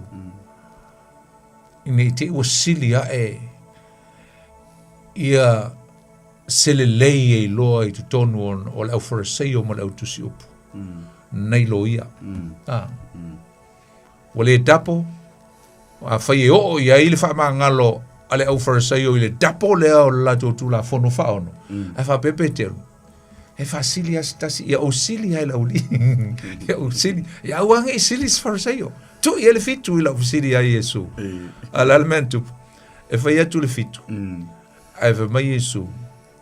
E wha se lau iwa se fulu ona e wha mangalo. Lona winga. E leo, number is not the case. E le ta ua ia Yesu le numero. Awa nofo Yesu. Mamatua i wha te le a. Wa tau wha tolo tuale numero fitu le a Peteru. A tola e fika. E wha se lau iwa se fulu. Wha se lau iwa se fulu nga e wha mangalo. A e leo le quantity. E leo le a wha inga le a e mana awa Yesu. E lo e Peteru. A le mea ia i loa e Peteru. E le ai se limitation. E le ai se whatapulaa po se mea e fua I ai le loto wha ma ngalo le tangata e alofa I le atua. Your forgiveness heart and your love and your mercy upon other people can never based on any condition. Amamsa. Mene. E fua I lo uloa wa umano wha ma ngalo e le atua. Po le ale tele o angasala alista ngata ia toe. A whaia e te loa wa wha ma ngalo e le atua. E le whaingita ia toe ne wha ma ngaloa le se fulu wafe ta leni. Blea na matua whau la ile ai ta lafu le ula lea. Ile matai. Wa le tala whawhata o te whatatau ile atua. Mau. Malo uso mapsanga. Whatatau whapena. O au lea. Ua whaama ngalo e le atua le ano o ngasala. Aisea. O le numera lea le tau mai I. E se fulu afe ta leni. O le mamol ta leni e tasi. E pea male. O le ta leni e tasi. E whai asi tau ngata. O le ta leni e tasi e tolu se fulu kilomita se le mamafa. Tasi le ta leni. A li liula whaatupe if we are going to, divert this amount into $1. Whaongala le tala US. Tātou te wawa ai ngai I le wā o le 50 miliona ma le 10 miliona. Le te leo le ai tāla fua le li. Le aisa, e se fulu afe tāleni. E leo te nari. O te nari no si mela I titi a le ai tāla fua isi o nauso. It was just, I think it's allowed just 100 denaries. Al te nari tasi. Wanga al to tongi o le aso e tasi. Na e saua I le whamtalanga. Tongi o le aso e tasi. Olo nuinga. Salo pea ma se fulu afe le ai tāla fua si. Compare la se fulu afe pe no se fulu afe fo ia. It's no comparison. Ele ai se whatustu saina o tā leni ia e se fulu afe ma te nari se lau. E matua le ai a sona whatustu saina. Aisa, o le matua I te lea lau ai tā lafu I le tua. A le wa whamangano. Le wa sau Yesu a wina mai e le tua o le tupu I a Yesu. Ana te whamangano a wangasala. Amen. A wangasala e tele. Praise you, Lord. Kua kele a wangasala. Pei fo I o oe. Matato uma. Tofu ale tangata male amount male te leo lana o ana wangasala. Se fulu afe ta leni. Too much. Unbearable. Le mawhai o na tātou te tōngia. Le mawhai o na tātou tōngia ngā amount lo songa mapsa. A waila le whainga Yesu o le tala. Le ala ua wha maa ngalo mai a wang sala I tele Yesu. Maa ngalo mai le tua wang sala ala ya Yesu na maliu moa. A le ala ua wha sangalo. Le si tangata la ma ke loku wakas. Le si tangata o lo ua a inga. Ma ufa I atu. Ma kua I ho le. Fia wha maa ngaloa oi. E le ma whai o wha maa ngaloa oi. To tongi mai. Tongi mai oi tā lafu. Ai waila I le ianga fo I o le mene tupu a mapsanga. Oka. Na tō tuli. Le tangata le lona matai. He knelt. Na tō tuli. O le ata o le tō tuli. O le ata o le tapo inga. Mene. It's a symbol of worship. Io fefo skanga fko umang tapo I la tule fa mangalo. Pes tanga tafto uma na ifo fa mo to tuli ma fa tonga atu I lona matai. Have mercy on me. Aisa. La affect e longa inga. Te lo a ele loto fa mangalo ma ole loto fa mangalo. The consequences will be upon your family. Aisa fa melang tala. O te alu e whaatau atu lo tō lua. O lau whanau. Ia e lofa mai. e leise meu te tongi ai talafu. I got nothing. I'm prepared to go and sell my wife, sell my children. Whatever I have, I will sell so that I can pay back. Ina ia to tongi atu lau tupe. Whamelo lang tala, alofa mai, have mercy on me. So a umang ta pua I le tua. A la tua ali lona, vai, malona le alofa. A vai atu lona uso, o lo aita alafu iai, wana o ni na yafe. A vala watu sau. E le ngata vala au sau. A whamau nofo matitina. He was violent. Nofo matitina. E le ngata titina. A o tu ulfalpui sio na uso. A le mea sunga mapsanga. E whaingo fia ona tu tongi e sitama lea. Le aita alafu le li lea. A wae le te le. This debtor can be easily paid back. Few thousands. It be 10,000. Simple. Whaingo fia. And what about the 60 millions that this guy owed to the master? Whawhele ongo se 10 milionga lea o wela kama lea. Leo ke owai. Ile tua. Unbearable. Ele mawhai. Wa ile mawhai ongo o whasanga iai. I can't. You can't. Po le ale kele o lo poto, kele au mea ili tino, kele au ka alengi, tele mea ia toe. Ele mwhainga e tonginga wang sala. Po le afo le tele o mea ia tau. Ele mwhainga o tonginga wang sala. Le mwhai. I can't. I just couldn't pay.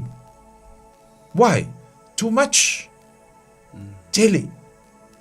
A o le alofa o le tua. Sa oi whamangalo au. Whamangalo oi. Whamangalo mapsanga. Whamangalo sau. Whamangalo tatu uma. Aisa. Ina i o tatu whamangalo atu. I le stangata. E tangi mai si uso e tango titina. To ulfan pui pui. Ai fai mai i ali tala ale matai. Pe o te le I whaasa o loto ea oe. Pe o te le I te tala atu ea oe ina ia e alo mo le sa o loto. A o lea ua, le ale mea ua e anga I lo uso a tangata. O lo ai ta lafu ia atu oe a ua e le whamangalo ia tia. Why? Why didn't you return the favor to him? The favor that I gave to you. Why? Why have you done such a thing? Your bitter, your violence, your resentment, unforgiveness spirit. Why? That's the question. Why? Why? Isa. Whaftai ma le whaasota maare ne fiafi. Le mamafa o le avenga na tau ave ke riso. Lana sa ilinga malo. E uia ina ti ngā mamatui tui. E le iwhaingo fie le ala I malo. A o se ala fo iwa uma ona ia whaataatia e tātou te muli tai ai e ala I lo tātou wola au auna. Ia mautu ma mausali o tātou loto. Le loto whaamangalo. Sa e tā ua si o tātou malo Samoa. Le mānaia o lo lātou loto whaamangalo. Ta ita te le masani le polkiki. Ai o turi vai maloi mata. Ina ia iai manuo le atua ia Samoa malana whainga malo. O ai lava wa tūla I mai e taita ia tātou tatalo. Ia whaamanuia. Wafo ini mea o whaale tonu. E le te fo I tupu mea whaapene. E iai le tāua. E ila sanga ta ua ya ono ta jo wia. Ia mo le tape nanga mo le isi au ngā tūpulanga. Ai o le tā ua ua pe o nei tā ua wa tātou wa aia le loto wha mangalo nei tai tai si o tātou malo. Mai pe ona e tā ua tamai le tūlanga o le loto wha mangalo. E le amatai le ekalesia. O lo ua ia tari tonunga a mata i lota a inga. Amene. E a mata i to tonu o lo a inga. Wa wa umaltina, wa wa umale whanau. Ranga iei le teimi e tātou te leo te tele a isi no fuanga. Ai pe ona e tā ua le vau oe molo uso. O lau whanau, o lau tina, o le tamā, o naisi e kāle sia la ititia.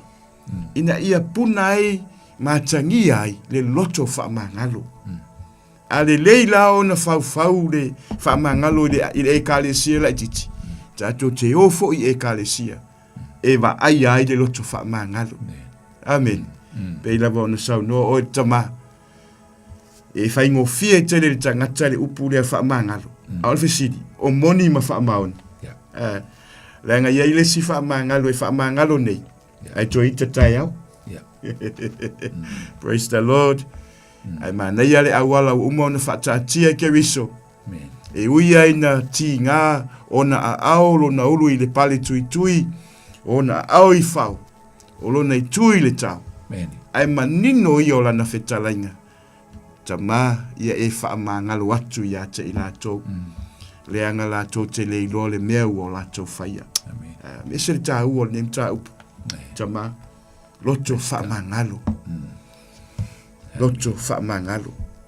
E le tupu lani ni moe fou. E le tupu ni mafutanga fou pe on e tā ua. New relationship. Pe a le tata la le ki le loka. Pe on e tā ua. E le whanau la le mea fou. E le tupu le moe fou. E le yeise mea mana ia e tupu i le ola o le tangata. Pe a le tata la le loka lea. Se ia fio ai ke riso. Ia la ngona ina le loto whaamangalo. E ala le musunga le nganga pa ia. It's good. Ia pe o se whaupopo lea. Hallelujah. Ia o lesi fo i mea lea pe o ne e tāua. E po loka ai whaamani yanga. Wa lewa o na fia tatala malilingi mai whaamani yanga le tama. Ai sai tia tā ua i whaamani yanga. O na o lea e loka le mea lea. Le tapuni ya mea lea. Awai, o lo tā uso. O lo tā tua whawhine. Praise the Lord. Amen. Laso mamsang. O le tā tele i tonu o mene o a inga. Le whawhitauli nei o le whamangalo o lesi lesi. A mata mai a fo i tonu o mātua mwhanau. Amen. Tuangane matua whawhine. Praise the Lord.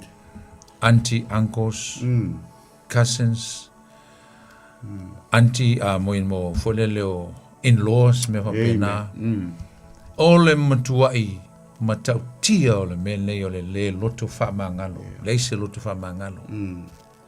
Mai te lo nisi wau tau sanga, le mwhewna whamangalo ole tasi atangata ole la tau ainga.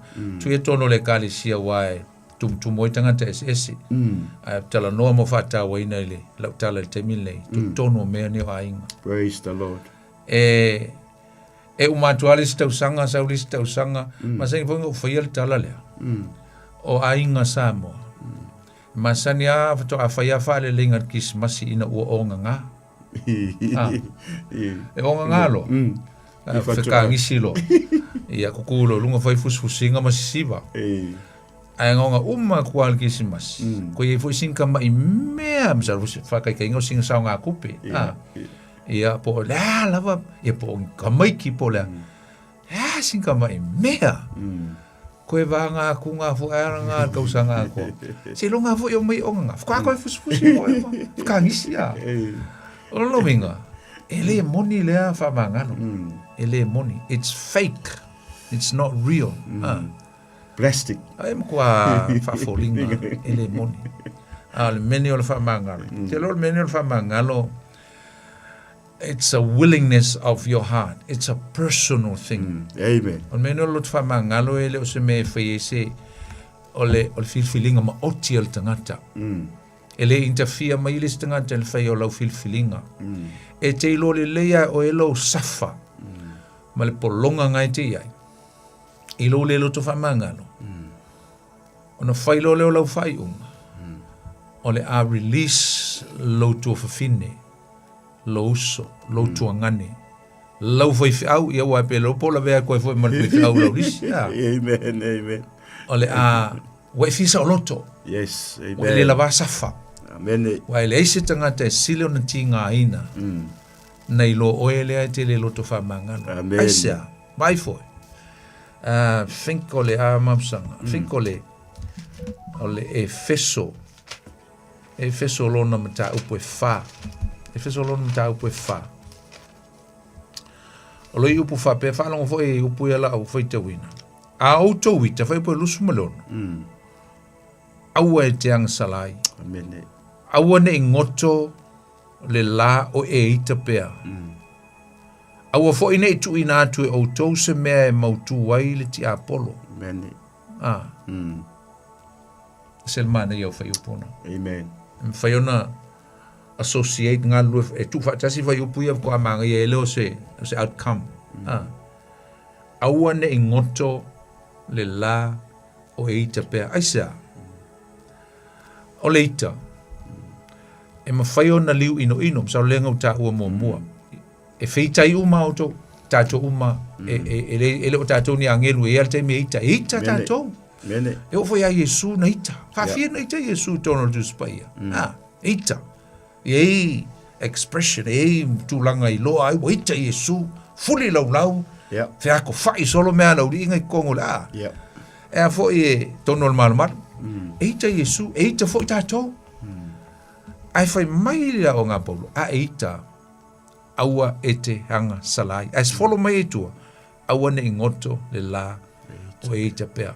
O le fisili, tau no fisili e lisi se minanga o whai ali mamsanga. So tātou po Australia e. O le ale umi e ita ai lal ke wisiano. Na whamai awane ngoto la o ita pea. Whamai le awane i atua se hawa noa e mautu o le ti Apollo lo loto. O le ale umi te iloa e sekiu ai o e. La le umi e te ita ai. No mamsam. Lasa o le mam. La umi e ka ngaka. Datari o le atu. O e no ka kongi angenu. Amen. E ita. Ale umi. Mata ale umi. Whaftai ta mamol fisiri. Te loa e masani au no ula aunga I le mato ekalesia. O le kewisiano. E 5 minute I tai. Oh ya, so le kele na angelu ko no ka kalesia. O le wiko la tala. Kele angelu le I le kalesia mapsanga ni sam. O tangata. Awane I fa mautu ina. I de loto. Pio la ta Italia na no tainga. Si awane I te le se awale umi o le taati o le ita le loto. O le te le fo ina lo na afianga. Ai mana ia o le men tato stupu mai ai nei o tato ai ngai Samoa. Tupu lo fa fita o di tala no lo. Awale te wina yo o yesi yaso.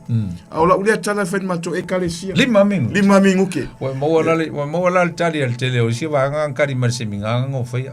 Basta 5 minute o fapsole on kwa angelu ala o ya fa mai si tasile tula fa mai si ya tele ai matali nga sawo se per ka minga le na ai matali nga sawo lo so mamsang aua ne ito e oso mai le la elisiaso ala ite ita pea amen ai lo le ta ua tele o le vale o le si ao ma le si ao o le polea o le a fa i lau tatalo I le atua mai moe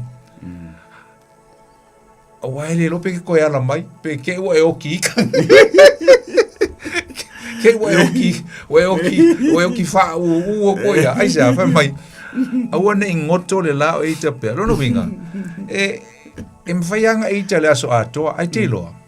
At the end of the day, me wharonga e, fo lele, nai wha mai, mumori o anem ta upu, mumori on whai upu I wha mai. Tau atua tātua ng sala. Ia ma me tātou te mawhitia I le atua. Awa o ia manatu mai. Na te wha maa ngalo ia e tātou. O le sikanga se fa kula la utala o maku le pole nei wale fa mai o nei ngoto la o e ita pea lo inga taunga ngoto lo le la te mea ngoto la bo uma nga mo uta fa nga ika mai lo ngol ka ya ngoto lo le la sa un ki ko fa fa lo le tua o le fa manga lo uso wa le mo ki ofo lo walu ke mo anga ke ingo jes ngai ke ika ala so mam sang ai se e ma vo faula il kanga ka leu a kor ka usanga la ika ilis kanga ko e fa popo ko ele kasi ai ko lua ko fa ko se fulu ka o kai se ma fa ai foi mai umar ka usanga lua ka usanga ko lu ka usanga ai fa puku ai ki leng fa puku ko ke le ngaka la se kia mai kai ai foi mai awane ngoto la o la utali la awane ito yo soa ele la ilisi aso o la te ita e sa le la fai la utalo a fai ala ke ka lo inga e ke moe le isa ukalo a fai la fai sa utalo ele o la ngona ele tu la utalo pe a fai e te ala al ta o la te le fa manga ro lis tangat amen e se ta o tele o le vale o le moe te o le moe peaceful la moe mai e me le oti o le when you sleep, you are practicing how to die. Ai al ke moe, o nga ua e whakai kai o nga e oki. Wa langa ke moe loa. Wa ile ai ama se mea ke koi loa. Pe anga ua e oki. Ale mangai ala o lo wala mo ili tai au. Ua makua i maa lava lo loto. Le ai se mea o e toi ti ngā ai listangata. Awa fo la ua e wha manga loa. Amen. La ta wha i ula maa psanga na tala i leo le tala inga. Te tasi ya, se mele ya sama mai sa. Ma nei a leua we tala al tam ta upu ala leita. Ai fa pe I dal ke wisiano e le fa mangalo lo na uso. Ai mala ma I fori tai au fa pe u mali lo na uso. Ia. Fa pe na misa nei. Tau ai misa nei. Fiusio na uso si e sa we fa mangalo. Ai le fa mangalo. Ai le fa mangalo. Ai e mala I fol tai au o mali uso na uso sia o le la se mea e tupu I le vale a ko kangi lo le lile va lo se la au kai lo e ka mo sau papa kiso a ko kangi au we lo la le lile o puso sion e o menga ka un fa ia fa kanga ese se a vo se kula fa le wa mele to tangi pero la na le wa mali uso na uso e au no ma se upu e fa mangalo se na uso ia pole tua fa fine vo kau kia o inga tama wal late fa mangalo wa matua I tu wai na fa mangalo ya wo wal wakule la ko sa ko wakula ko sa ko la oni ya e man teoria pe ngova o leita umio na tu le lotol tangata ya me se la e worse pa fa ele ko kasi ga kala ika ya wa istanga ta fa penga ele ko kasi over se furu ka la fi ka ir ke me kasi ko ai mamma fa ole avenga lo no winga a fa ngei ole a fia le umile ole ale fa mangalo ai te lo e a fia le mentally a fia le physically spiritually e a fia uma ia le vaenga ole tin the holistic human ole tangata ele me e fa le ango el mengi ole loko le fa mangalo al makua very very dangerous makua makau kia aisa langa fo le ke lo me pik sidinga fia el mele ole ma fo fau o wale loto le tangata ole no ma fo fau la tao e fa matala ili la titi ai le loto le wingo le upule le fa mangalo mene ele upu eleni e sau ele upu le o le fa mangalo fa mangalo ai le ole le fa mangalo ole upu eleni e sau ele upu le o le fa mangalo po le forgive le ufa Britania ole apoluo ole winga la ole upu le ole apoluo e lua upu lo ye tonu usum tu va fini ole apo means to untie the tala. Luo means to release. Fa mamulu. Fa mamulu fa sa loto pe o sa ta vole le fol pui o le tala le pa e fe tu lo so alu lo o e mangalo. Release. pe la tol pa ta o mangalo pa mangalo o le taua la ole o le tatou mafau lo loto e le taua le upu nei fa mangalo e se le taua tatou tala noa ia nei e le me tau ole tinga ina i o le tangata i le loto fa mangalo aisa e fa pele ata o le tulanga o le loka ina e taita o le tele o tangata ia e tate ita e amamsang pe to tasi to lua to tolu o la tate fa fale pui ina e se si la fa upunga so se mea e te alu iai e te alu ama ave tangata ia it's like o le mai o lima e lua po o lo lima e tasi ia ni maia e tofu al tangata lea e te ita iai ma maia ia na e alu ale so se mea e te alu iai e te alu ama ave o se pe o se ata fo lea e te le o to soa mo ia ngi maia a o lo ma fau ke le o releasing ala ke alu ama ave o so la fan pui oe na e loka o ngolo ino mo lo wita iai ai ole teimi lava ole we ready e fa ma ngalo le tangata po ni tangata ia e fa ko fe lo pa to tasi a to lua to tolu to fa to lima o lo winga e ke alu fa ngaluenga na ke alu mo koso ko lima le le lopo ka au pe ko ya ma sia foi au e se si mai o mai e koso fo le mo se fa te tinga wai ko ke singa ka lo ku fa penga o mo kwa i ka le foi au ko le am se lo to fa ma e alu ma koso e mo le foi au la nga venga le ya me mo ya wai lava ngai te ite e ngai te alu mai bo ino wai le fi vai ai ino yai te alu mavi you're carrying them o le teimi ai o le ai sauni ai te tala le pa ma fa sa loto luinga la o le apo lo sunga mamsang o le te tala o le loka man e le fa la se senga mo lo tango te tala lo lima le ta ai le mai le pito le mai fo le open wa unloose le winga nga le upu apo means to unloose ia po kala fo le loka ale upu lo na lua la ni mamsa e se le taua o le luo means to release o lo no winga ele ngato le wa te talanga awe kango fo le piko le maya fa mamulu let go release le maya amen ele fa me se senga malu ngofu ka kala le fai ko ai lo ki ta tala le fai to toa mai fai atu lo uso you can go in peace I love you I will never ever going to hold you back never I release you I love you go in peace lo inga le wa fai tu ai pa ma fa le upu fa mangalo o le upu o le panguta, o le upu wha panguta, mangalo. A le wha, o oe lea o i le authority, e le pule, e te tala ili whal pui. E wha mangalo le tangata. Wha mangalo. O le panguta sa ungi lo la aru la inga, wa mangalo. Asang. He's free. Penga uma oe.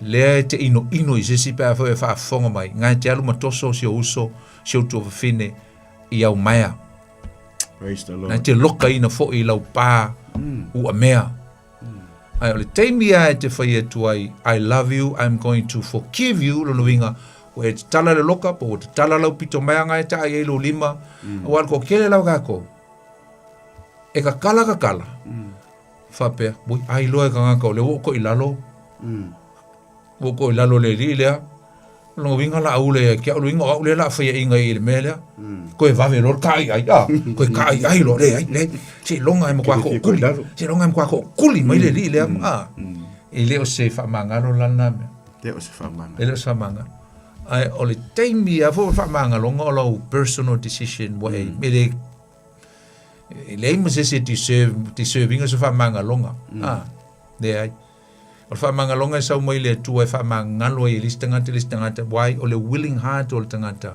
e fa ia tu ai i lisi tangata le mafi fia makele ang sala o lo fa ia ki ngale kele au o lo fa ia oi I release you.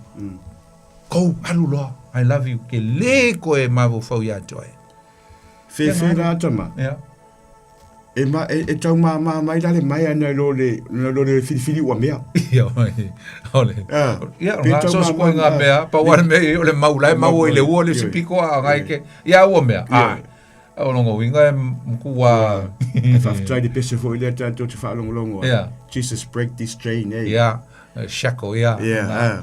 La tala ina. Pe ia ni so fia bala o mai fo ni fia fi. Yeah. Ai fia bala o mai so fia ngalo ni fia fil ta tum ta upu. Le tai ta tum ta upu te lola ava ai le vas fo. Yeah, man va so tu atu pa fa ile mai al ta tum ta upu. E lo sa ta to bala mo mo ma sang. Ta lo fa bala au. Hello. Ta lo fa.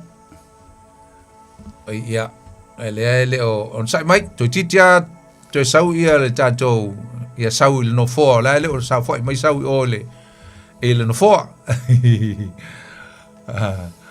Ai, fa malulu atu ile tato balau, ia, langa le watu ia le tato insingia, e fafo ile au, ia ai a sau lo sau ia ona te talatu lea, e fa popo te tato 5 minute mo tato sili, ya il tatu taimi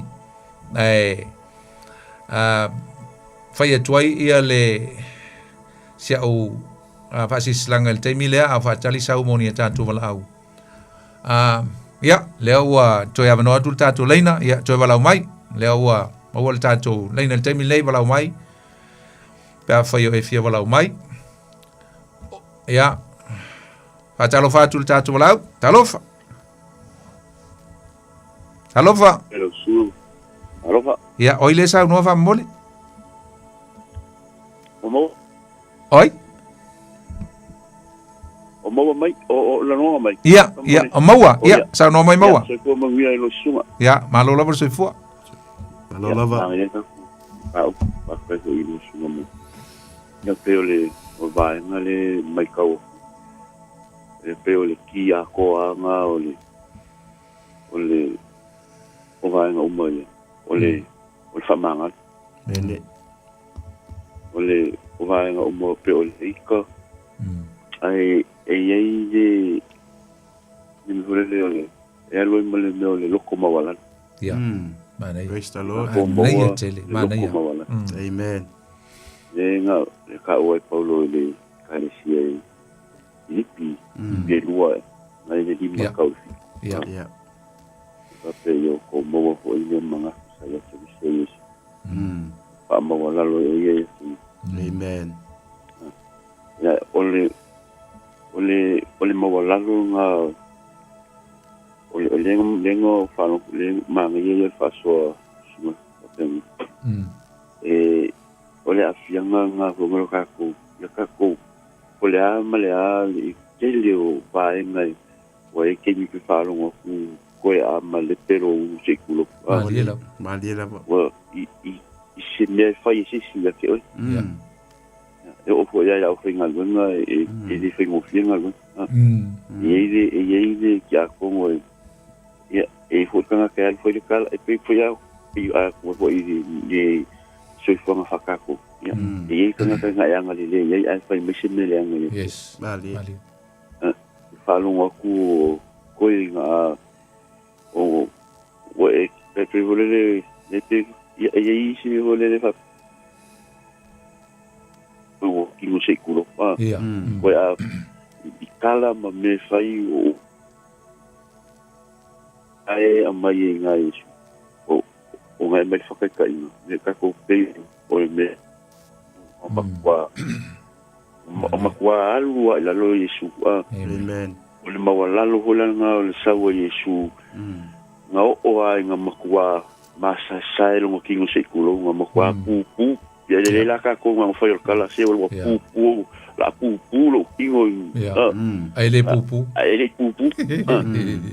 ya vai la yesu nga i o ai nga makua masa sai kingo yesu se kulo pu lo nga kingo au o le kau nga makua pu o yo nga vai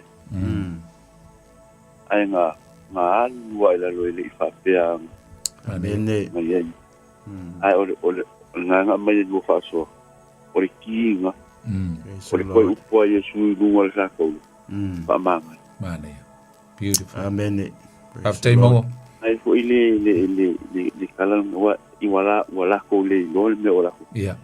Ya, ako me fala ke ele kenye e fai ele sir kala ele o mai ninga ya la ki nga ko. Yeah. Boni. Sa le. Ako wai ko me nga le fa pe ye fa manga lo ki. Nanga la nga ke lo lo la me la fa. Le ki nga ko. Yeah. Ai sa o la ma e fa so o le va nga.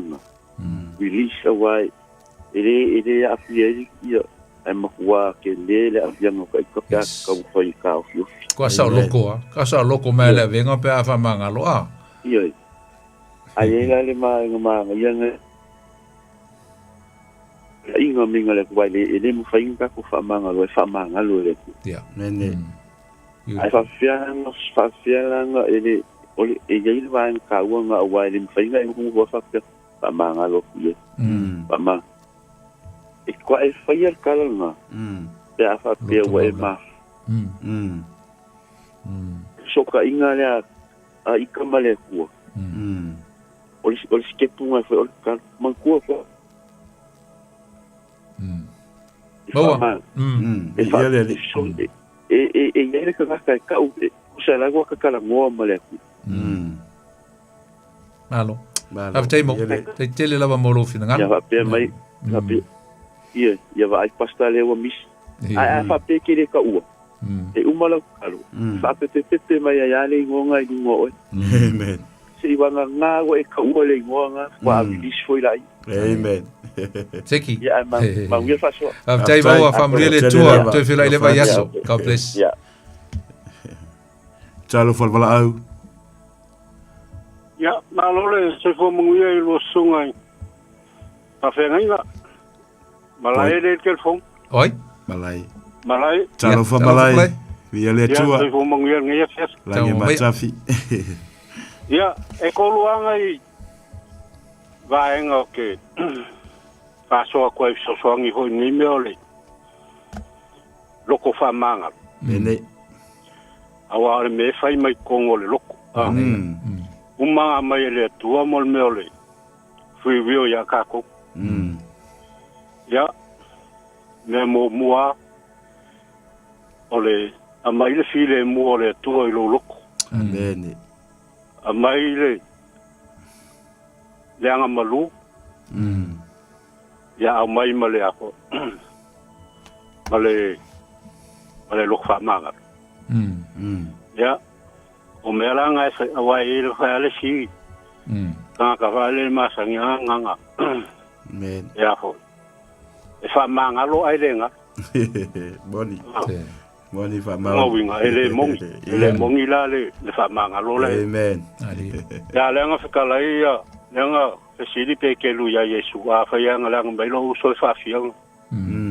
Ya ma Yesu. Ya fa fi ku ma fu ngi. Aka ko ku so fuanga ngi ka ko ke ya ilanga le ka ke la la.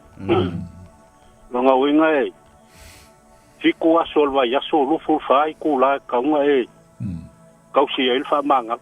O nga mo le fa ngumela le manga o Yesu. Mene. Ali. Ya e fa nka ya ka ku nga ka si nga fa ngumela. Awa e sia ka mi ka kala. Ya o longa o Sofia ka ko ele. El file lola. Amen. Yang ngalo ako ala ai ka ngola ku le file mo le tua e se alo mo e pe au po paulo. O fe al mek se alo ia o fula le file mo nga mali malanga malu. Alo. Ya e fa ngo file lola ia ngai fa ma ngalo inga le siu so kana. Ia pe ola ka so nge kule ka. Tai mo le fa so ma tengo fi. Tu fe la foi le va ya soltato. Ya so fo mo ngai lo sunga mo ngai ho ya. Ya va tai se fo. Pa Talo fatu tatu lau, talo. Ja. Man vierta sa foula sunga poni fa pe polo fa taul nes ja. Antonina. Talo fatu. Ja, Maria tu son foia toltina, o misia oi. Moyana. Oi Moyana. Oi, ja, sa no vai Moyana. Ia, so I fua manui ai lua, sa se lua le neia fiafi. Ai, apetai tele a mol matau. Pai monia, e maua pea le nei matau puma, pai tau foi mai loa. Ia, a oa o les tangata e maua i le mea lea poni. Ese o te tali tonu I lau saunuanga le na fai. E fai mai a o o le kirisiano. O a foi ele ma faina na o mo se loto fa mangalo. Ai lo pato a o mai ia ma o foi ia le a foi nele le loto male e kale si le ola mai ma ia ata e fa ta e alunga foi le langona. A o la ina ti ina ma fa pe pai mai se seme ata te taimina e ka te fia manga ai kauna sui te ni lea ia ai ata fua atu iai ole tangata a o lo ina faina tangata e mana ai tauna sui e kaimi a lea a o lea li pai mai e tele ngeselo na toa sa ai tele pelo nalo ai a o la into sa le li to sa ile me ngata ile a wa fo ilanga o le li e o le lo fa fu ma le lo fa muti val e ke mi la ni ia pon ia o te ma o te ta o tua e a uia e pe wa o la le nganga fo ile ina ua po le a la vale me ai fai ele ma fai no tu ua lo pe le sau la sau nga pe on fai maior tus awone ngoto le la o ita pe awo fo ia ne e faia ia lo to ma se me ma wa ti apol awo fo na la fi ti apol ta alo ia te o I taimi uma ai e ma lo fa mangal ia e a fo ine o le ali ia o le ali ole loto fa mangal a le mor tangata ya dat fa toa ta ita ele ai e sel matango fi ole mta upulne ya tai lava moena ia tai mo lo finangalo ai si na tu lava no ina isi langa le umor tatu tai fa tai mo lo finangalo matango fi o tina ania tele toi fi lai foi vai sfo il matanga ne ya tua tina fa se fo ya salto lo tatu wala wa sau ya fatalo fatu tatu wala tarofa pasta ora uso oi e malo peteru ya malo eu sou anga Yesu tarofa foi pasta mapsanga talofa peteru ya me laso ya manuia fa ftai ya ora uso mongi ya pasta poni ya lele ole ita ya wa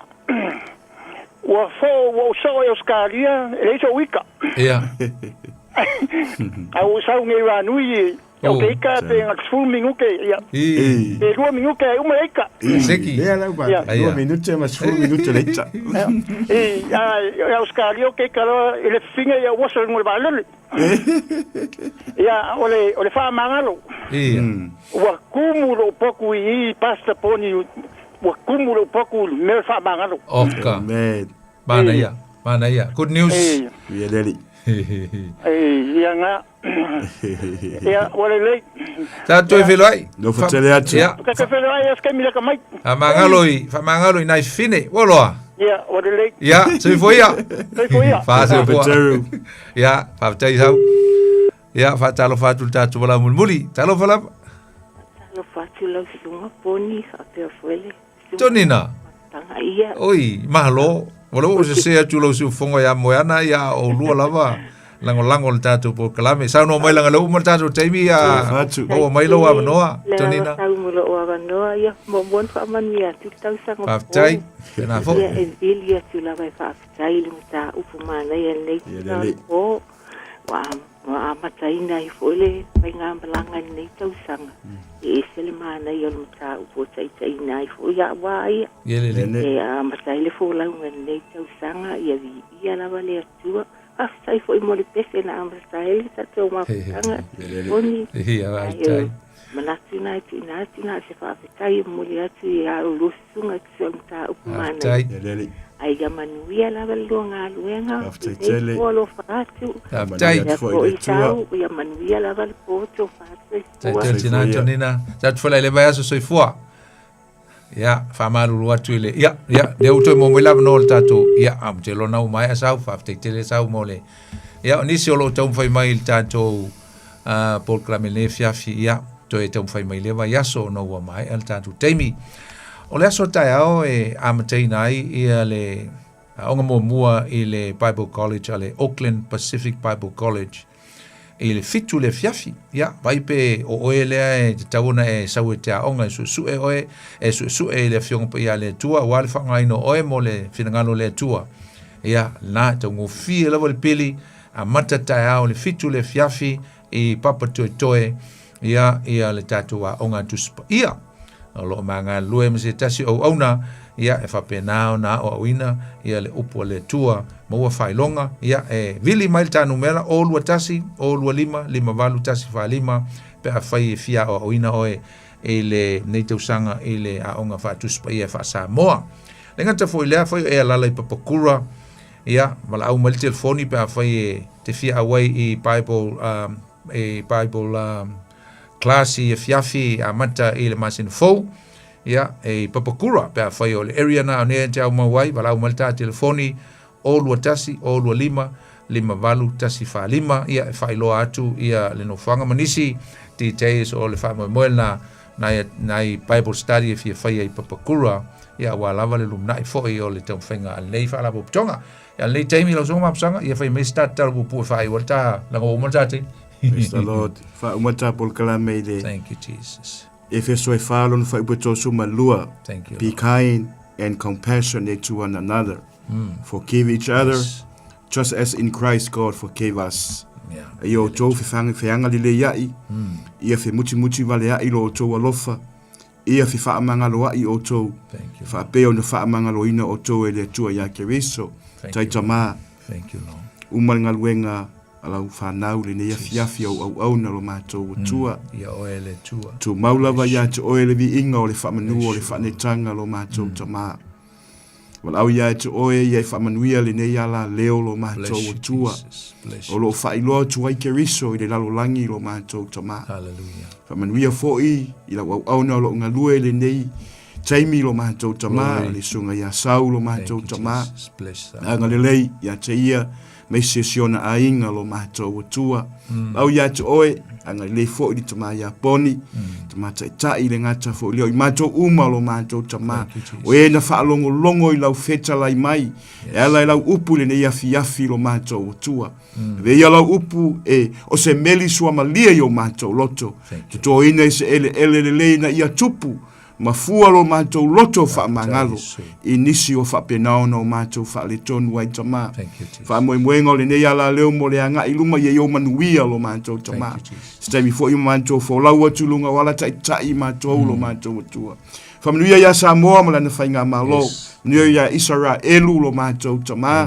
Manuia le nei atunu o lo mātou nopia iai. So o se Samoa fe lava o iai. Ia iai o manuia lo mātou tamā. Ile suafo le tamā. Le alo malenganga pa ia, amene, mamene. Ia, Samoa, le tunu pele usum tu whawhine a kiriso le tātou Paul Clamel na e le nei fo iwa yaso, amata ai le tātou fo launga le te usanga. El wha moe, ia, o le a tātou to eftapa i fo, le tātou Paul Clamel le sunga fua, o le aso nei, e vas fo, ai mo le teimi, ia o auto auna nei, sunga ia maapsanga paila, ia mo lau tangata, poni fono ti, whasoi fuia mo le teimi. God bless you all. Ua na o le Radio Samoa se furulima iwa toru a mo e tautuaina oe I laungangana fitu aso le vai aso. A whai alo sa ili se a onga a mata molo walu. Aua loe te toi popole o le Galaxy Childcare e tele o na la lai au kilani I saute. E toa tele whai a o ngā ngawaa o le a o ina le whānau e ia inga whapitoa pe a le sitala lo walo. Tolus fulu I tū la, free. A vanoa le vēna le a onga mo whemalanga inga le whānau, free. Maua mea aia le whānau, free. E ia inga whapitoa. Mo nisi whamatalanga, whaafsotai le o lua tasi, o valu tolu, lua fitu, lua iwa fitu. Talofa, oa ua mele. le tinao ana ma John. O se vai aso pisi le nei vai aso. O loo afia John i le fulu. Ai o loo maua ana i le tino mangeso. O lea whatoa o fo i mai le whale talavai. Masa maua i le fsosoani mo nei whaafita auli. O whamatalanga ta ua. E pei o manu anga i titi. E iai maosia o le tino. Ma fesili e winga i vai la au. E iai fo i le no fuanga mo tala noanga taito tasi. Pe amana o mia. O le whale talavai foi. E mawhai ona la tautu uina mai vai la au. Mo isi ngase ngase. Ma whaatino e matui pui pui. O lunga o le healthpoint.co.nz e te maua i whamtalanga o le whale talavai i le taupi tonu. A umaloa ona piki tamati a onga i le asolua ma le asolulu o vai aso taitasi. Ona ki mai loa lea o lauleiti o Facebook po le YouTube a le Radio Samoa. I le afa o le tolu i le polo kalame o le tuli matangau. E a o ai whanau i le ngangana Samoa. Awane imisia e le whanau le polo kalame o le tuli matangau. Ma le whaletua i a Natasha o le saasia i asolua ma le asolulu o vai aso taitasi.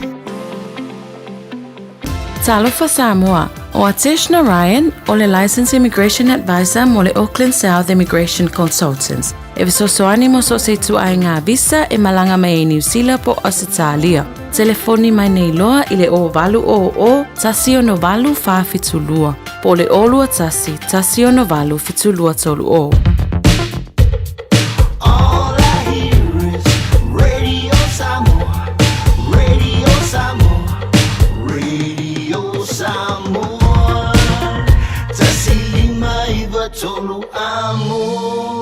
Radio Samoa, kasilima i wakuru amo.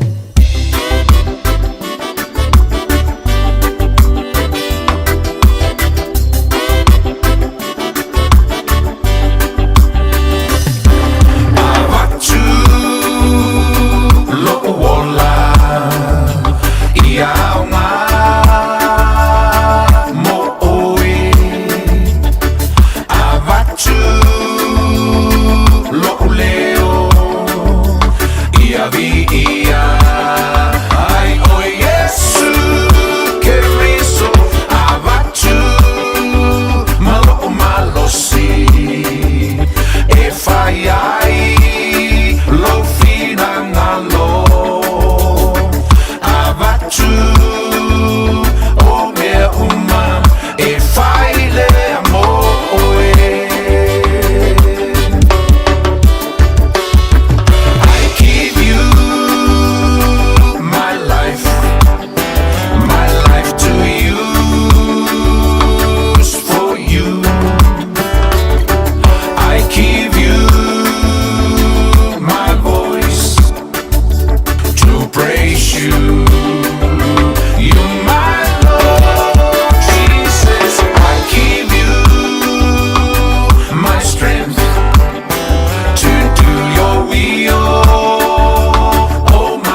via ai o Yesu ke riso abatu malo malosi e fai ai lo fina malo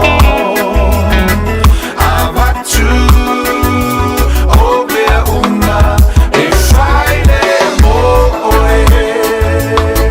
Yes, give it all to the Lord. I give you my life to use for you. I give you my voice to praise you. You my Lord Jesus. I give you my strength to do your will, oh my Lord. I give you everything committed to you.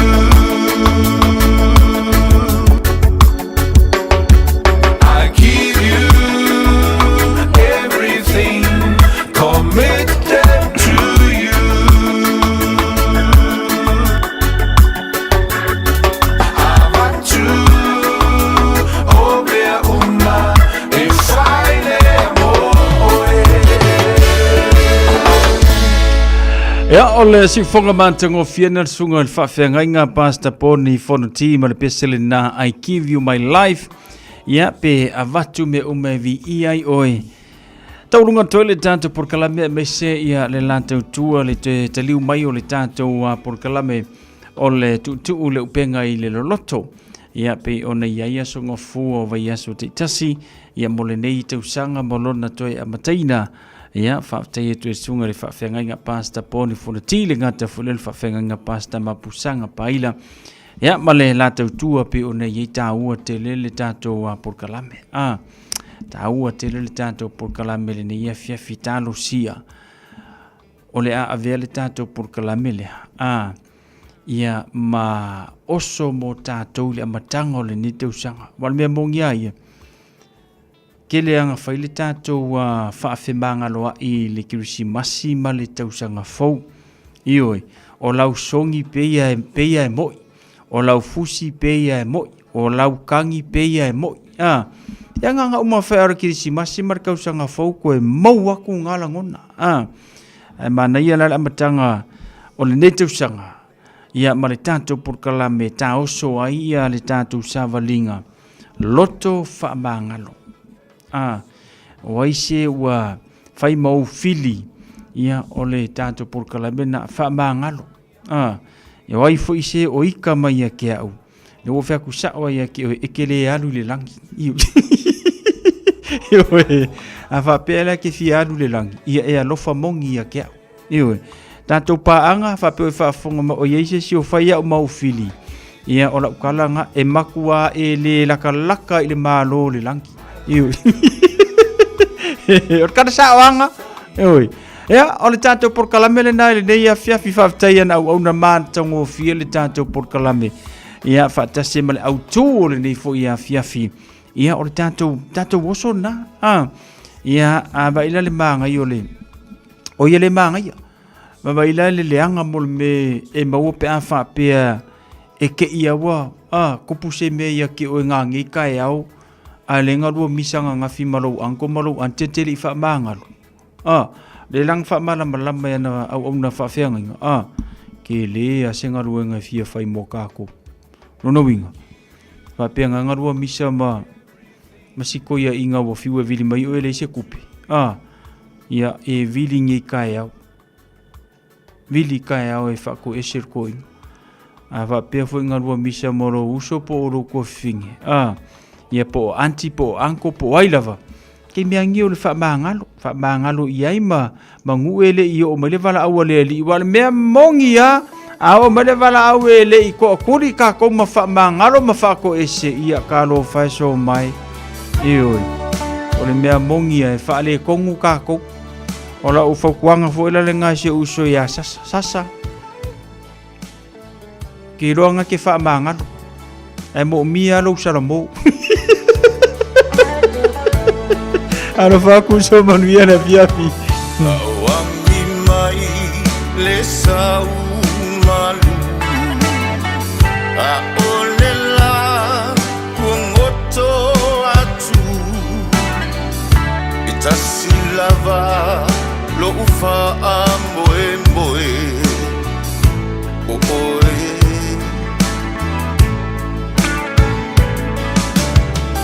le lalo langi ombo onga e wana oe yo uma faufaunga au lava lo fa amboe moe oe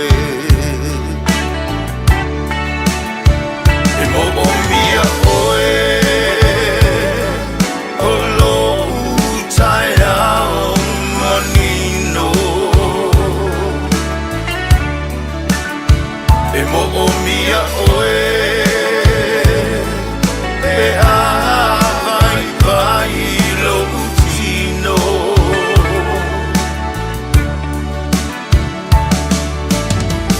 o oe olo umano si anga a o mai o asoleanga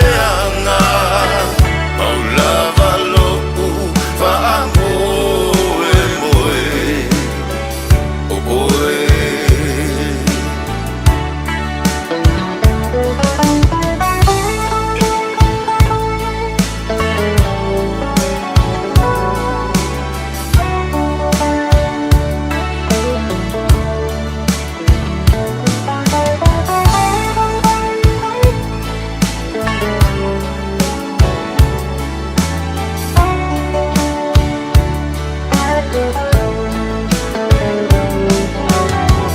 e mana tua pea oe lo uamu le mafutanga e whaavavau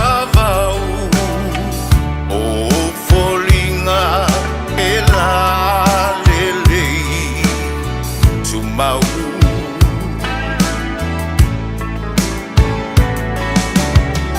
o oe moa o a mo oe tasile tino tasile loto e au lava lo fa amore moe o oe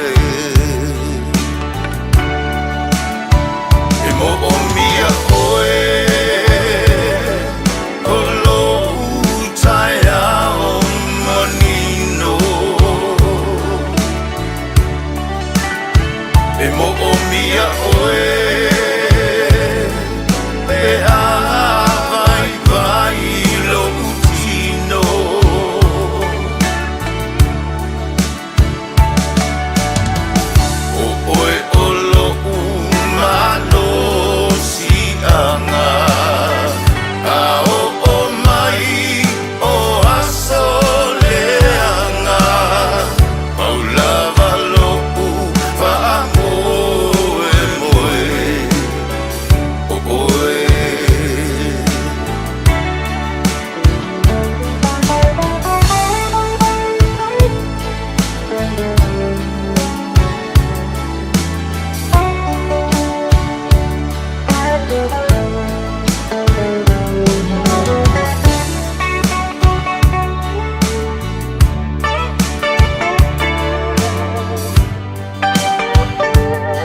mia oe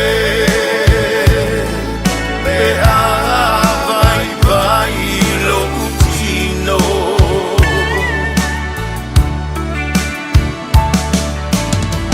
o oe o lo umano si anga a o mai o asoleanga paulava lo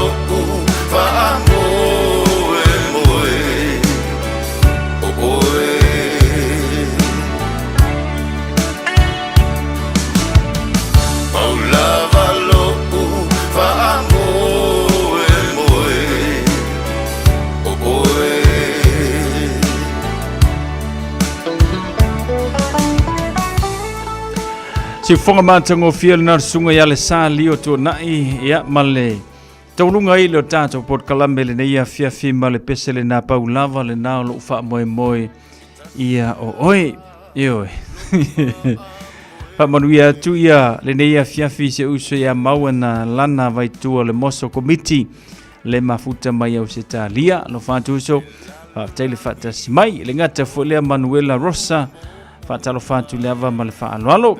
Ya, manuia foi malo longo le nei po pira Enrico alofatu so faftel fatasi mai ya se uso ya sasa le mafuta mai alofatu so mo lo mal fanau faftel fatasi mai ya fatalo fatu foi ma fa manuia le nei po Amelia Mikaele faftel fatasi mai le tanto por clame le santa lutoe malai lo maro se fo manuia ya ali o ainga fale tangwa I faftel fatasi mai solo le tala le lei fanga tuiloma. Ya, lo fatu fa taile fatasi mai le nei fia fiuso lo fatu mo lua mal fatu mal fanau. Sikotilani ulae malo se fo maruia. Ya, ma fatalo fatu fo ma fa maruia le nei fia moana tuitino. Paulina Ifopo lo fatu fa taile fatasi mai te patasi lo lii. Ya marto tele o tato wo ma pa anga pe on maua mai. Ya le tanto por kalame le nei fo ia fiafi. Taulunga na le tanto tutua. Ia al radio Samoa se furulima Eva tolu a mofa telefata se mai fa tei foi ia le talia ino le tautua al radio Samoa se furulima Eva tolu a moilo mota malo lawa ile nei foi ia fiafi manuia ia fi amanga wenga le neva yaso manuia foi malo longo le nei po ia la fai foi fa nunga le leo le so tai au e vi ai le li fa bangalo se fa matalanga wale tauta mali ilo fidangalo fa bangalo mai le to auna.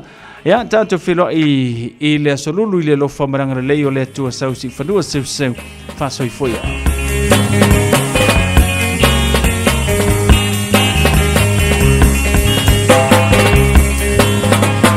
Vale vale eso es aroma le hay más seis y no mano de la no puedo controlar una mano si olvidé tu mano yo le pongo digo la traigo una profile amo ese es tu lugar ahorita de tu guatabana pomaname no iba como